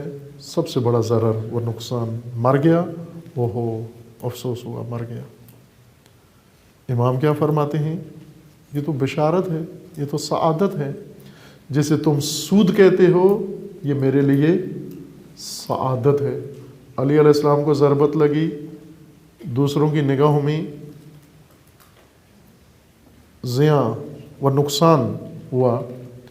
امیر المومنین فرماتے ہیں فزت و رب الکعبہ، کامیاب ہو گیا رب کعبہ کی قسم. تمہارے نزدیک نقصان ہے، میرے نزدیک فوز ہے. یہ دو نگاہیں کس کی ہیں؟ ایک عاقل کی نگاہ ہے اور ایک عاشق کی نگاہ ہے. عاشق کے لیے سعادت ہے، فوز ہے، کامیابی ہے، بشارت ہے.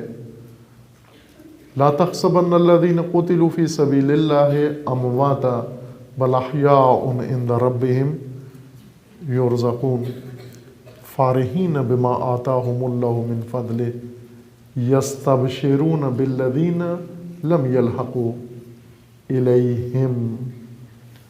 یہ جو مر گئے ہیں، قتل ہو گئے ہیں، ان کو مردہ نہ سمجھو، یہ زندہ ہیں خدا کے ہاں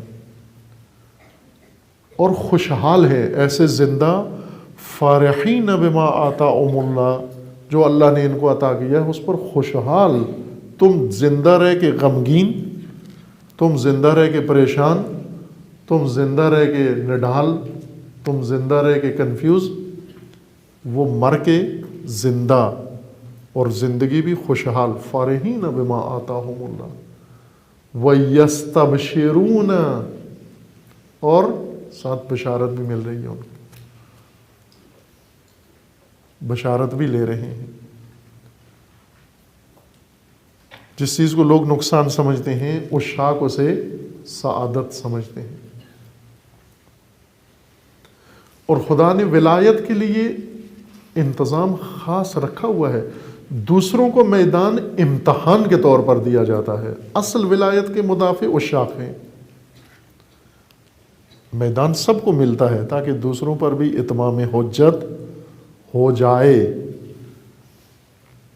جب تک ولایت کے نام سے فائدہ ملتا ہے، ولایت کے نعرے لگاتے ہیں، ولایت کے جھنڈے اٹھاتے ہیں، ولایت کے شعار دیتے ہیں. لیکن جب ولایت پہ آنچ آ جائے، ولایت کا دفاع کرنا پڑ جائے، پھر ولی کے پیروکار نہیں رہتے، بزرگ پرست بن جاتے ہیں، بزرگوں کے پیروکار بن جاتے ہیں. علی ایک طرف، بزرگ سارے ایک طرف زہرا عاشق علی ہے، عشق میدان میں ہے، عقل گھر میں ہے، کیونکہ عقل کو سود نظر نہیں آ رہا، نقصان ہے۔ بس کیوں ہم نقصان خریدیں؟ ابھی باہر آ کر مخالفت کر کے مول لے کے اپنے لیے مشکلات کھڑی کریں، اپنی FIR کٹوا لیں، اپنے لیے کیس بنوا لیں، جیل چلے جائیں، شہید ہو جائیں، کیوں مفت میں مارے جائیں ہم؟ یہ گھر بیٹھنے کا وقت ہے۔ زہرا گلی میں ہے، یہ گھر میں ہے۔ جب وقت آتا ہے ولایت کی حمایت کا، گھر میں ہے، پھر لب نہیں کھولتے۔ نہ کہ پرانی بات ہے، مثلا انہوں نے ولایت کا درس پڑھا ہوا تھا، ولایت کا درس پڑھا ہوا تھا، کتنا پرانا درس تھا؟ زیادہ پرانا نہیں تھا، گواہی سے 2 مہینہ 10 دن پہلے سبق پڑھا تھا غدیر میں، معلم اسلام سے، رسول اللہ سے پڑھا ولایت کا درس، اور وہ ولایت کا سبق 2 ماہ 10 دن بعد بھول گئے۔ 18 ذی الحجہ کو درس پڑھا، 10 ہجری کو، اور 28 صفر 11 ہجری کو بھول گئے، کہا یاد نہیں ہے ہمیں یہ درس کیا تھا، کہا یاد نہیں آ رہا، ایسے ذہن میں ہے کچھ کہا تھا رسول اللہ نے، کچھ فرمایا تھا، ایسے آ رہا ہے ذہن میں، لیکن ابھی نہیں معلوم کیا کہا تھا، بھول گئے۔ وہ آپ توجہ کریں، امامت کا درس پڑھنے والے، سال ہر سال حوضوں میں پڑھنے والے، مدارس میں پڑھنے والے، امامت کا درس پڑھنے والے، جب وقت آتا ہے وہ درس بھول جاتے ہیں، ولایت کا درس بھول جاتے ہیں۔ ولایت جب تک فائدہ دے، لنگر پکائیں ولایت کے نام پر، وہاں حاضر ہیں، فیس ہو ولایت کے نام پر، وہاں حاضر ہیں، شاباش ملے، تائید ملے، حمایت ملے، وہاں حاضر ہیں، لیکن جہاں ولایت کے نام پر ملامت ملے وہاں حاضر نہیں ہے۔ وہ آج کیوں نہیں کرتے ولایت کی دفاع؟ ولایت کے پرچم اٹھانے والے کیوں نہیں کرتے دفاع؟ چونکہ آج ملامت ملنی ہے، اور قرآن نے فرما دیا ہے کہ مرتد بے شک دین چھوڑ جائیں، خدا پھر بھی ولایت کو تنہا نہیں چھوڑے گا، ولایت کے حامی پیدا ہوں گے۔ فَسَوْفَ يَأْتِ اللَّهُ بِقَوْمٍ،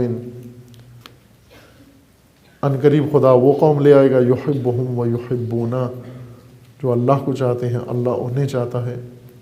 أَذِلَّةٍ عَلَى الْمُؤْمِنِينَ أَعِزَّةٍ عَلَى الْكَافِرِينَ، ایسے نرم دل و مہربان جو مومنوں کے لیے نہایت مہربان، لیکن کافروں کے سامنے بہت سخت و شدت رکھنے والے۔ یجاہدون فی سبیل اللہ، اللہ کی راہ میں نہ تھکنے والے، خستگی ناپذیر، وہ لوگ جو دنیا کو تھکا دیتے ہیں، زمانے کو تھکا دیتے ہیں، حالات کو تھکا دیتے ہیں، دشمن کو تھکا دیتے ہیں، حریف کو تھکا دیتے ہیں، رقیب کو تھکا دیتے ہیں، تھک جاتے ہیں، بسا اوقات دشمن تھک جاتا ہے صاحبان استقامت کے مقابلے میں۔ وَلَا يَخَافُونَ لَوْمَةَ لَائِمٍ، خدا جن کو حریم ولایت کے دفاع کے لیے لاتا ہے، وہ ملامت کرنے والوں کی ملامت سے نہیں گھبراتے۔ ذَلِكَ فَضْلُ اللَّهِ يُؤْتِيهِ مَن يَشَاءُ، وہ بھی اللہ کا فضل ہے، خدا جسے چاہتا ہے دے دیتا ہے۔ وَاللَّهُ وَاسِعٌ عَلِيمٌ، آسان نہیں ہے، اسی لیے ولایت سے فائدہ اٹھاتے ہیں، لیکن ولایت کے لیے قربانی دینے کے لیے تیار نہیں ہے، کیونکہ عوام مخالف ہو جائیں گے، بانیان مخالف ہو جائیں گے، دوستان مخالف ہو جائیں گے، بزرگان مخالف ہو جائیں گے۔ بزرگان راضی رکھنے کے لیے علی بہتر ہے آپ ہی تنہا رہو، تاکہ بزرگ ہم سے راضی رہیں، تاکہ تاریخ میں آ جائے کتنے امن پسند تھے، کتنے صلح پسند تھے۔ ہرگز انہوں نے ایک شخص کی خاطر کسی کی مخالفت مول نہیں لی، جھگڑا نہیں ڈالا، قوم کو 2 حصوں میں تقسیم نہیں کیا۔ اتنے سمجھدار امن پسند تھے کہ علی کو گھر میں تنہا چھوڑ دیا، زہرا کو تنہا چھوڑ دیا. کتنا سخت مرحلہ تھا حضرت زہرا کے لیے.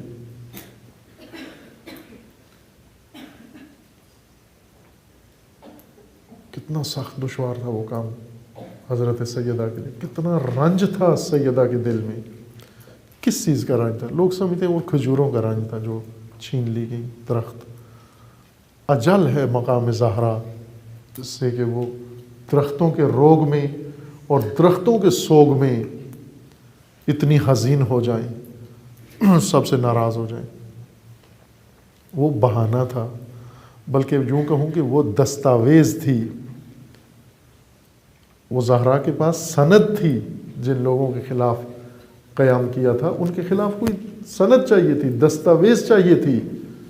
وہ باغ فدق کا دستاویز تھی زہرا کے ہاتھ میں. یہ سند ہے.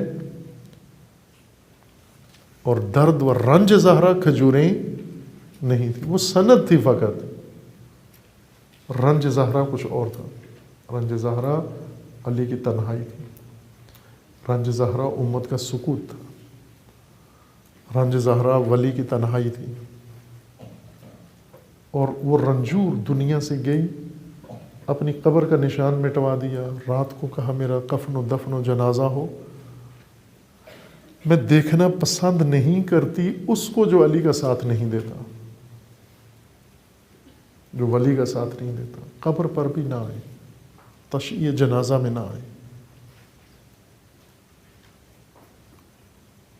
اس قابل ہے وہ زہرا کے جنازے میں جائے جو ولی کا ساتھ نہیں دیتا.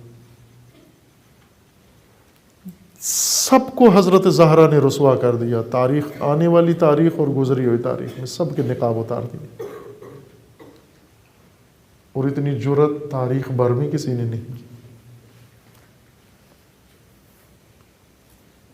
خاران گرامی، آپ متوجہ رہیں کہ جب ولایت کی حمایت کا وقت ہو تو ایک تنہا بطول میدان میں آ جاتی ہے. یہ نہیں دیکھتی کہ کوئی اور ہے یا نہیں ہے، کوئی میری بات سنتا ہے یا نہیں سنتا، کوئی میری آواز میں آواز ملاتا ہے یا نہیں ملاتا.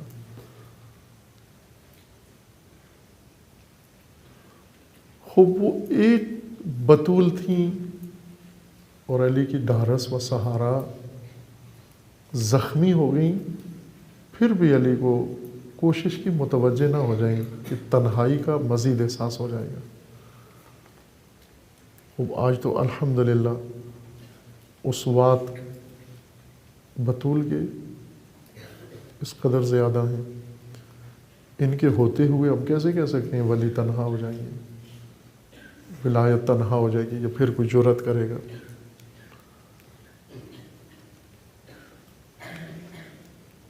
بھلے بنو امیہ کا دین کہتا ہے مصلحت کے تحت چپ رہو، بلکہ حکومت کا طاغوت کا دفاع کرو، حسین قتل ہو جائے. یہ بنو امیہ کا سبق کہتا ہے. علی کا سبق، حسین کا سبق کچھ اور ہے، بطول کا سبق کچھ اور ہے، قرآن کا درس کچھ اور ہے.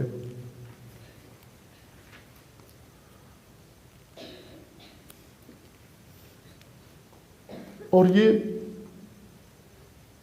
دشمنان دین، دشمنان ولایت، دشمنان تشیع کوڑ مغز ہیں، کوڑے مغز کے مالک ہیں. کوڑ ہے ان کے مغز میں. ان کی سوچوں سے بالاتر ہے. مطلب وہ یہ سمجھ رہے ہیں کہ اس وقت ولی ایک شخص کا نام ہے اور ولایت ایک ایرانی حکومت کا نام ہے. کور ہیں، اندھے ہیں، نابینا ہیں. ولی ایک شخص کا نام نہیں ہے، وہ ولایت ایک ملک فارس کے نظام حکومت کا نام نہیں ہے. ولایت اللہ کا نظام ہے اور ولی حامل ولایت خدا و حامل پرچم خدا ہے. اور یہ آغاز ہے، یہ شروع ہے. نہ کہ ولایت و ولی کو منحصر کر دیں ہم اس قدر محدود دائرے کے اندر، یہ تو ایک آغاز ہے، شروع ہے، اور یہ آغاز اختتام پذیر ہوگا ولی اعظم کے ظہور پر جا کر۔ ولی اعظم جب ظہور کریں گے اور نظام ولایت قائم کریں گے، برپا کریں گے،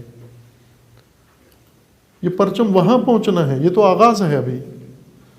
اور اسے کوشش کرتے ہیں، یریدون ان یطفئوا نور اللہ بافواہہم، چاہتے ہیں کہ نور خدا کو پھونکوں سے بجھا دیں، افواہ سے بجھا دیں، منہ سے بجھا دیں، پھونکے مار کے نور خدا بجھا دیں۔ نور خدا پھونکوں سے بجھنے والا، واللہ یتم نورہ، خدا اپنے نور کو کمال تک پہنچانے کا ارادہ رکھتا ہے۔ اللہ کا ارادہ یہ ہے کہ یہ نور کمال تک پہنچے گا۔ یہ ولایت نور خدا ہے، یہ شروع ہے، آغاز ہے، اور اس نے اپنے اتمام و اکمال تک پہنچنا ہے، اور وہ اکمال ہے ولی اعظم کا ظہور۔ نہ کہ ولی اعظم نے لا تعلق اور بے حس لوگوں کے اندر آنا ہے۔ حضور ظہور کا مطلب ولی کا لوگوں میں آنا ہے، ظہور کا مطلب غلبہ ہے، غلبہ، دین کا غلبہ و ولایت کا غلبہ۔ کیسے ہوگا؟ لوگوں نے آگاہ ہو کر ولی کی طرف جانا ہے، و ولایت کی طرف جانا ہے، کہ یہ سفر الحمدللہ آغاز ہو گیا ہے۔ وہ سرزمینیں جہاں پر کبھی خبر تک نہیں تھی، سنا تک نہیں تھا لوگوں نے، آج اسی سرزمین پر لوگ کثرت میں، اتنی بڑی تعداد کے اندر ولایت کے نہ صرف تذکرے کرتے ہیں بلکہ پرچم ولایت تھام لیا ہے۔ اور دیر نہیں ہے اب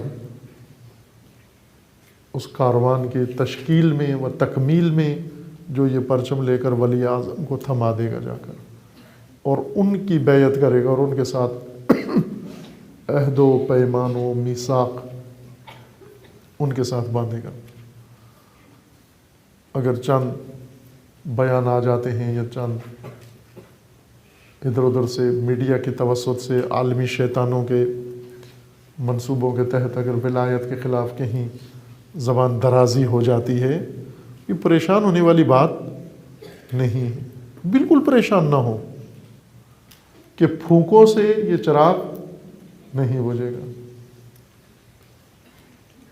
آندھیاں نہیں بجھا سکتی اسے، پھونکے کیسے بجھا سکتی ہیں اسے؟ کربلا جیسی آندھی چلی، یہ چراغ ولایت نہیں بجھا، اور منہ سے چند باتیں کرنے سے، پھونکوں سے یہ چراغ نہیں بجھتا۔ اور یوں بھی نہیں کہ اس نظام کو کسی نے سہارا دیا تو بچے گا اور یہ نظام کسی نے سہارا نہ دیا، نہ۔ قرآن کہتا ہے اگر تم مرتد ہو کے دین چھوڑ کے چلے گئے، خدا نے اس نظام کی حفاظت کا الگ انتظام کیا ہوا ہے۔ خاص قوم خدا نے پیدا کی ہے، انہیں اللہ اکٹھا کرے گا ایک نقطے کے اوپر۔ فَسَوْفَ يَأْتِ اللَّهُ بِقَوْمٍ، یہ بڑا خوبصورت عربی جملہ ہے۔ خدا ایسی قوم لائے گا، خدا لائے گا۔ یأتی اللہ، یأتی آپ پڑھ چکی ہیں اب اتنی عربی، اس کا ترجمہ کر سکتی ہیں۔ یاتی کا مطلب کیا ہے؟ آنا۔ یاتی وہ آتا ہے، یاتی آتا ہے، یاتی خدا آئے گا، تاتی عورت کے لیے وہ عورت آئے گی، یا تاتی تم آؤ گے، دونوں کے لیے۔ تم آؤ گے یا تم آؤ گی، کیا کہیں گے؟ تاتی، آپ آئے گی، آپ آئیں گی۔ یأتی اللہ ہو، مثلا اگر کسی کو کہا جائے کہ آپ کتاب لے کر آؤ تو کیا کہیں گے؟ تأتی بکتاب، کتاب لے کر آؤ، خود آؤ، کتاب کے ساتھ آؤ۔ اس آیت میں یہ نہیں ہے کہ چند افراد آئیں گے۔ یأتی اللہ بقوم، اللہ لائے گا، خدا آئے گا ایک قوم کے ساتھ، خدا لائے گا ایک قوم، خدا لائے گا ایک قوم۔ بس جو ولایت کے محور میں اکٹھے ہو رہے ہیں تو یہ نہ سمجھیں کہ ہم خود آئے ہیں، بلکہ اللہ انہیں لا رہا ہے، جمع کر رہا ہے۔ فسوف یأتی اللہ بقوم، خدا جمع کر رہا ہے وہ ذخیرہ جو کیا کریں گے؟ ولایت کا پرچم بلند کریں گے۔ وہ جمع ہو رہے ہیں، کیوں جمع ہو رہے ہیں؟ چونکہ کچھ لوگ مرتد ہو گئے ہیں۔ یا ایھا الذین آمنوا من یرتد منکم عن دینہ، جو دین سے مرتد ہو کے نکل گیا، فسوف یأتی اللہ بقوم، بس خدا قوم لائے گا، لا رہا ہے، اور عنقریب وہ امت انشاءاللہ جس طرح امام خمینی نے کیا، خدا نے فسوف یأتی اللہ بقوم، پرانے بیٹھے ہوئے اپنے کمروں حجروں کے اندر بیٹھے رہے، اور خدا وہ قوم لے آیا، وہ بچے لے آیا، وہ جوان لے آیا، وہ خواتین لے آیا، وہ مرد لے آیا، وہ عورتیں لے آیا، اور انہوں نے حجرہ نشینوں کی آنکھوں کے سامنے وہ کر دکھایا جس کا وہ سوچ بھی نہیں سکتے تھے، اور یہ خدا کی قدرت میں ہے۔ فسوف یأتی اللہ بقوم، اور فخر کریں وہ لوگ کہ جنہیں خدا لایا ہے میدان کے اندر، جنہیں خدا لا رہا ہے میدان کے اندر۔ خوش قسمت ہیں وہ لوگ۔ چراغ انشاءاللہ تا ظہور ولی اعظم ولی عصر یہ روشن ہے، یہ پرچم سر بلند ہے، یہ پرچم سرافراز ہے۔ جب تک یہ حاملان پرچم و حامیان ولایت و ناصران ولایت و پیروان ولایت موجود ہیں، یہ پرچم گر نہیں سکتا، یہ چراغ بجھ نہیں سکتا۔ بھلے جو اہل رسومات ہیں وہ رسومات انجام دے کے مطمئن ہو جاتے ہیں، ٹھنڈے ہو جاتے ہیں، پھر سال بھر معمولات میں چلے جاتے ہیں، اگلی رسومات کے لیے، اگلے موسم کے انتظار میں ہم پھر نکلیں گے باہر۔ لیکن جو اہل ولایت ہیں وہ ہر روز میدان میں ہیں۔ کل یوم عاشورا و کل ارض کربلا، ان کے لیے 10 محرم عاشورہ نہیں ہے بلکہ ہر روز عاشورہ ہے، اور عراق میں کربلا نہیں ہے بلکہ ہر سرزمین ان کی کربلا ہے، یعنی انہوں نے کربلا بنانی ہے، وہ کربلا بنا سکتے ہیں۔ یہ سبق پہلے دنیا کو پڑھانا ہے، فراموش کی ہوئی ہے دنیا۔ پہلا کام یہ سبق پڑھانا ہے۔ ایک گفتگو ہے اسی عنوان سے، سبق امامت کا۔ ایک ظاہراً خمسہ ہے بلتستان سکردو میں، تقاریر کا مجموعہ ہے 5 روزہ، اس کا عنوان ہے سبق امامت کا، جو بھول چکے ہیں۔ ہم ایک سبق بھول گئے ہیں، اور وہ ہے سبق امامت کا۔ یہ پڑھنا ہے اور پڑھانا ہے، پہلے پڑھنا ہے پھر پڑھانا ہے۔ پڑھے بغیر نہیں پڑھا سکتے، پڑھے بغیر امامت کے بجائے کچھ اور پڑھا دیں گے، لوگوں کو خرافات پڑھا دیں گے۔ پہلے خود پڑھنا ہے سبق امامت کا و ولایت کا، اور پھر اس قوم کو جو جذبوں سے سرشار ہے، معرفت سے خالی ہے، اس قوم کو سبق پڑھانا ہے امامت کا۔ اور یہ قوم پڑھ جائے سبق امامت کا، جو جذبہ ان کے اندر ہے، یہ سبق اگر اس جذبے کے ساتھ مل جائے، یہ قوم بہت کچھ کر سکتی ہے، یہ ملت بہت کچھ کر سکتی ہے۔ ذرا نم ہو یہ مٹی بڑی زرخیز ہے ساقی، نم لائیں، نم سبق ہے امامت کا، نم فکر ہے، راہ کربلا ہے، فکر ولایت، یہ نم ہے، اس امت و ملت کی ضرورت ہے۔ اور آپ در حقیقت وہ قوم ہیں اور وہ قافلہ اور اس کا ہراول دستہ ہیں جس نے یہ سبق اپنی قوم کو پڑھانا ہے، فرد فرد کو پڑھانا ہے، ازبر کرانا ہے، دہرانا ہے، سننا ہے، اور انہیں ہر در و دیوار پر جا کر اور ہر بام و کلس میں جا کر اسے آذان و اعلان بنا دینا ہے کہ گھر گھر سے امامت کا ورد و امامت کا تذکرہ شروع ہو جائے، ہر زبان گویا ہو جائے. اور ہو رہی ہے ابھی بھی. آپ اگر دیکھیں باہر جا کر تو ایسا ہی ہے. اب ذکر امامت ہر زبان پر چڑھ گیا ہے. بھلے ایسے ہیں چند ایک حزبی طبقہ کہ ان کی زبان پہ نہیں چڑھے گا، چونکہ ان کی زبان پہ سود و زیاں ہے. جیسے بھوکے کی زبان پہ کبھی ریاضی کے قوانین نہیں چڑھتے. 2 اور 2 4 روٹیاں. بھوکے سے پوچھتے ہیں 2 اور 2، تو اس نے کہا 4 روٹیاں. بھوکے کی ہر چیز روٹیاں ہیں. آپ پوچھیں زور کی رکعات تو وہ کہتے ہیں 4 روٹیاں، عصر کی 4 روٹیاں.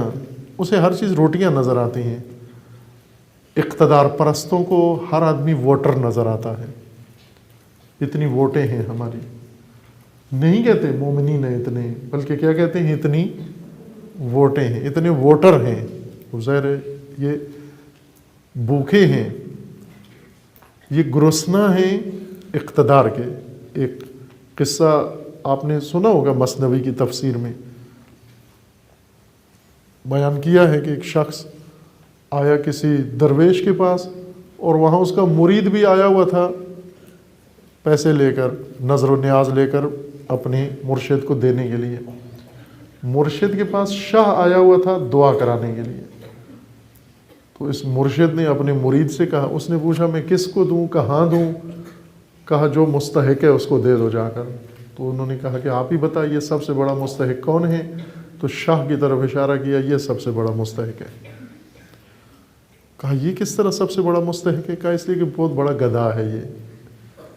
باقی 1-2 گھروں سے مانگتے ہیں اور پھر سیر ہو جاتے ہیں، یہ پوری قوم سے خراج مانگتا ہے. جو ساری دنیا سے ووٹ مانگتا ہے وہ سب سے بڑا گدھا ہے. کہا اس گدھا کو دو، یہ اس کا پیٹ نہیں بھرتا. یہ گدھائے اقتدار، گدھائے منصب، روٹیوں کے گدھا سے بدتر ہیں. ان کی زبان پہ ذکر ولایت نہیں چڑھتا. آپ پڑھائیں بھی سبق پھر بھی نہیں چڑھتا ان کی زبان. جیسے بعض لوگ ہوتے ہیں نا کچھ الفاظ تلفظ نہیں کر سکتے، شین کو سین پڑھتے ہیں یا سین کو شین پڑھتے ہیں. آپ تو پڑھ لیتی ہیں سب، شمس کہہ لیتی ہیں نا آپ، بس شمش کہتی ہیں، شمس. بعض نہیں پڑھ سکتے نا. اسی طرح کچھ ایسے لوگ ہیں گدھا، ووٹروں کے پیچھے گھومنے والے، جن کی زبان پر ولایت کا سبق نہیں چلتا. آپ جتنا پڑھائیں امامت، آپ کہیں امامت وہ کہتے ہیں ووٹر، آپ کہیں ولایت وہ کہتے ہیں طاغوت، سیٹیں. چڑھتا ہی نہیں ہے ان کی زبان پر. لیکن جن کی زبان پہ آتا ہے، جن کے دلوں میں ابھی اتنی قدورت لالچ نے اور ہوس نے اور ثروت اور اقتدار نے پیدا نہیں کی، سیاہی نہیں آئی، ان دلوں میں امامت کا سبق جا سکتا ہے. صرف معلم کی کمی ہے، معلم امامت و مبلغ امامت کی کمی ہے، اور ہر عہد میں رہی ہے. یہ کمی جس دن پوری ہوگی اس دن سبق ولایت کا پڑھا جائے گا، آ جائے گا، اور اس دن نظام ولایت قائم ہو جائے گا، جس دن یہ نصاب پورا ہو جائے گا. اب آپ کو خود احساس ہونا چاہیے کہ وہ کمی کہاں سے پوری ہوگی. اس کے لیے خدا نے کیوں جمع کیا ہے؟ اللہ نے کیوں وہ قوم اکٹھی کی ہے؟ فَسَوْفَ يَأْتِ اللَّهُ بِقَوْمٍ. اس کے لیے آمادگی کی ضرورت ہے، اپنے آپ کو قابل بنانے کی ضرورت ہے. اس مقام تک پہنچنے کی ضرورت ہے. یہ نہ ہو کہ جب وقت امتحان آئے تو ہم بھی ناکام ہو جائیں. یہ نہ ہو کہ جب زہرائے اطہر کی آواز آئے تو ہم اس قابل نہ ہوں شامل ہو سکیں. اور یہ نہ ہو زینب اولیاء تنہا بازاروں میں جائے اور ہم گھروں میں بیٹھ کے فقط ان کے لیے روتے رہیں. اس رونے کا حضرت زینب کو کوئی فائدہ نہیں ہے. ہم قدم ہو جاؤ، ہم صدا ہو جاؤ، ہم رقاب ہو جاؤ، وہ فائدہ ہے. وہاں دیکھنا چاہتی ہیں آپ کو. موم بتیاں جلانے کے لیے نہیں چاہیے، یہ آرزو نہیں ہے. موم بتیاں نہ حضرت زہرا کی آرزو ہے نہ حضرت زینب کی آرزو ہے. ہم رکاب ہونا آرزو ہے، ساتھ ہونا آرزو ہے. حضرت زینب نے شب عاشور جو اظہار کیا اپنے احساس کا، وہ یہ نہیں تھا کہ بھیا یہ کل ہم مثلا مارے جائیں گے، کل ہمارے مرد مارے جائیں گے، تو یہ جو اصحاب ہیں یہ بعد میں ہمارے جنازوں پہ روئیں گے یا نہیں روئیں گے. یہ پوچھا حضرت زینب نے امام حسین علیہ السلام سے. کیا پوچھا؟ یہ نہیں کہا کہ کل جب علی اکبر و علی اصغر و ابو الفضل العباس و ساری اولاد رسول و ذریت رسول مارے جائیں گے اور شام ہو جائے گی، پھر ان کو دفن کرنے والا کوئی ہوگا یا نہیں. یہ تو نہیں پوچھا. یہ بھی نہیں پوچھا کہ بعد میں کوئی رونے والا ہوگا یا نہیں، کوئی موم بتی جلانے والا ہوگا یا نہیں. بلکہ یہ پوچھا کہ کل جب رن پڑے گا، جنگ ہوگی اور حملہ ہوگا، تو یہ اس وقت ہمارے ساتھ ہوں گے یا نہیں، دفاع کریں گے یا نہیں کریں گے، ہمارے ہمراہ شمشیر اٹھائیں گے یا نہیں اٹھائیں گے. اور انہیں جو ہی یہ خبر ملی کہ ہماری وفا پر اعتبار یقین نہیں ہے، یہ سب سے بڑی تکلیف تھی. انہوں نے بھی یہ نہیں کہا کہ بی بی آپ تسلی سے آپ قائم رہیں، جاری رکھیں، شہید ہو جائیں، بعد میں ہم ہیں آپ کے مزاروں کو آباد کرنے والے، بعد میں ہم ہیں ان پر چراغاں کرنے والے. بی بی کہہ رہی ہے کہ حسین کی زندگی میں کون آئے گا، علی اکبر سے پہلے کون آئے گا میدان میں جانے کے لیے. وہ چاہیے، وہ ناصر چاہیے، نہ بعد میں چراغاں کرنے کے لیے جو ہے حاجتیں طلب کرنے والے. پہلے یہ دیکھو کس مقام کے لیے بلا رہے ہیں، کہاں کے لیے بلا رہے ہیں.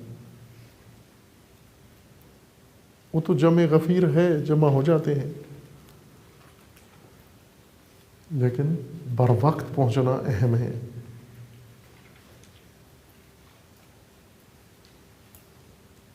یہ نہ ہو کہ مایوسی ہو. بہت سارے اچھے نام اور اچھے عمارتیں ہیں، لیکن اندر یاس، مایوسی اور نا امیدی ہے. یہ نہ ہو جائے بڑی کر و فر ہو، لیکن اگر اندر امید کی کوئی کرن نظر نہ آتی ہو. آپ کوشش کریں کہ آپ میں سے ہر ایک نہ کہ امید کی کرن ہو، بلکہ آپ میں سے ہر ایک امید کا ایک سورج بن کر طلوع ہو، شمس امید بن کر طلوع ہو، خورشید تابان امید کا بن کر طلوع ہو. بعض ہیں آپ میں سے الحمدللہ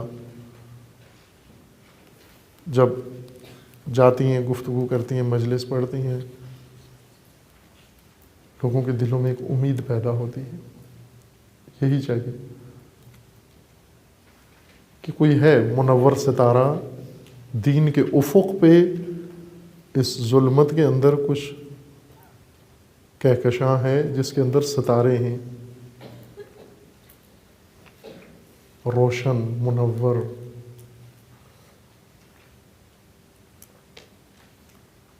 کہکشان جس کے اندر بہت ستارے ہیں، کروڑوں اربوں ستارے ہیں اس کے اندر، وہ جمع ہوتے ہیں، ایک روشن کہکشان بنتی ہے. زمین اس کا ذرہ ہے اس کائنات کا. کہکشان جس کا راستہ ہے، امید پیدا کرے.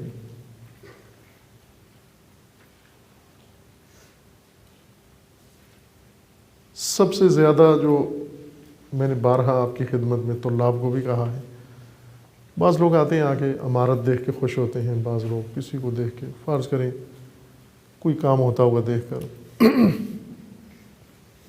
میں خود مثلا مجلس پڑھتا ہوں، گفتگو کرتا ہوں، بعض لوگ تعریف کرتے ہیں جس سے مجھے ذرا برابر کا بھی خوشی نہیں ہوتی. ایک چیز سے بہت ہوتی ہے جس کو چھپا نہیں سکتا میں، خوشی کہ جب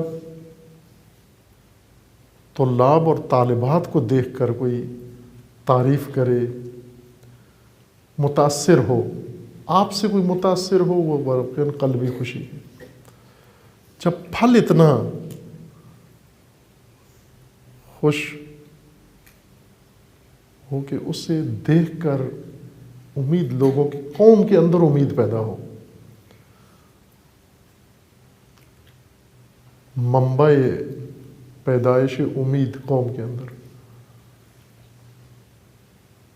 اپنی قدر جانی اور خداوند تبارک و تعالیٰ سے طلب کریں کہ انشاءاللہ خداوند تعالیٰ ہم سب کو اس لائق اور قابل بنائے تاکہ تاریخ کا وہ کردار، مفقود کردار ادا کر سکیں جو صدیوں سے خالی ہے. صدیوں سے اس کردار کے لیے کوئی تیار نہیں ہوا. وہ سبق کسی نے نہیں پڑھا، آپ پڑھ کے دنیا کو پڑھائیں انشاءاللہ. پھر رہبر کا دل بھی مطمئن ہو جاتا ہے کہ اب وہ زمانہ گیا. چند دفعہ رہبر نے امریکہ اور ان کے حواریوں کو کہا کہ وہ زمانہ گیا جب تم سمجھتے تھے کہ ہم اپنے مقاصد میں کامیاب ہو جائیں گے. چند دفعہ کہا. اب ایک دن یہ بھی کہیں کہ وہ زمانہ گیا جب تم ولی کو تنہا کر کے اور طاغوتی نظام قائم کر سکتے تھے. وہ زمانہ ختم ہو گیا اور واقعاً ختم ہو جانا چاہیے، جاری نہیں رہنا چاہیے. جس دن یہ ماحول ختم ہوا، ولی عصر کا ظہور کا یہی شرط ہے کہ یہ زمانہ ختم کرو کہ ولی تنہا رہ جائے، ولی کا کوئی ساتھ دینے والا نہ ہو. انشاءاللہ خداوند تعالیٰ اس نظام ولایت کو تا ظہور عصر ولی اعظم انشاءاللہ قائم و دائم رکھے انشاءاللہ. اور پروردگار یہ پرچم ولایت ولی فقی کے ہاتھ سے ولی عصر کے ہاتھ میں منتقل ہونے کی خدا ہم سب کو توفیق عطا فرمائے انشاءاللہ. اور خداوند تعالیٰ اس نظام ولایت کو دشمنوں کے شر سے محفوظ فرمائے اور نادان، خداوند تعالیٰ ان نادانوں کو ہدایت فرمائے اور پروردگار ان حاسدوں کے شر سے اس نظام الہی کو محفوظ فرمائے انشاءاللہ. اور خداوند تعالیٰ ہمیں اپنے تمام فرائض و وظائف دینیہ کو ادا کرنے کی توفیق عطا فرمائے اور سبق ولایت و امامت کا پڑھنے کی توفیق عطا فرمائے.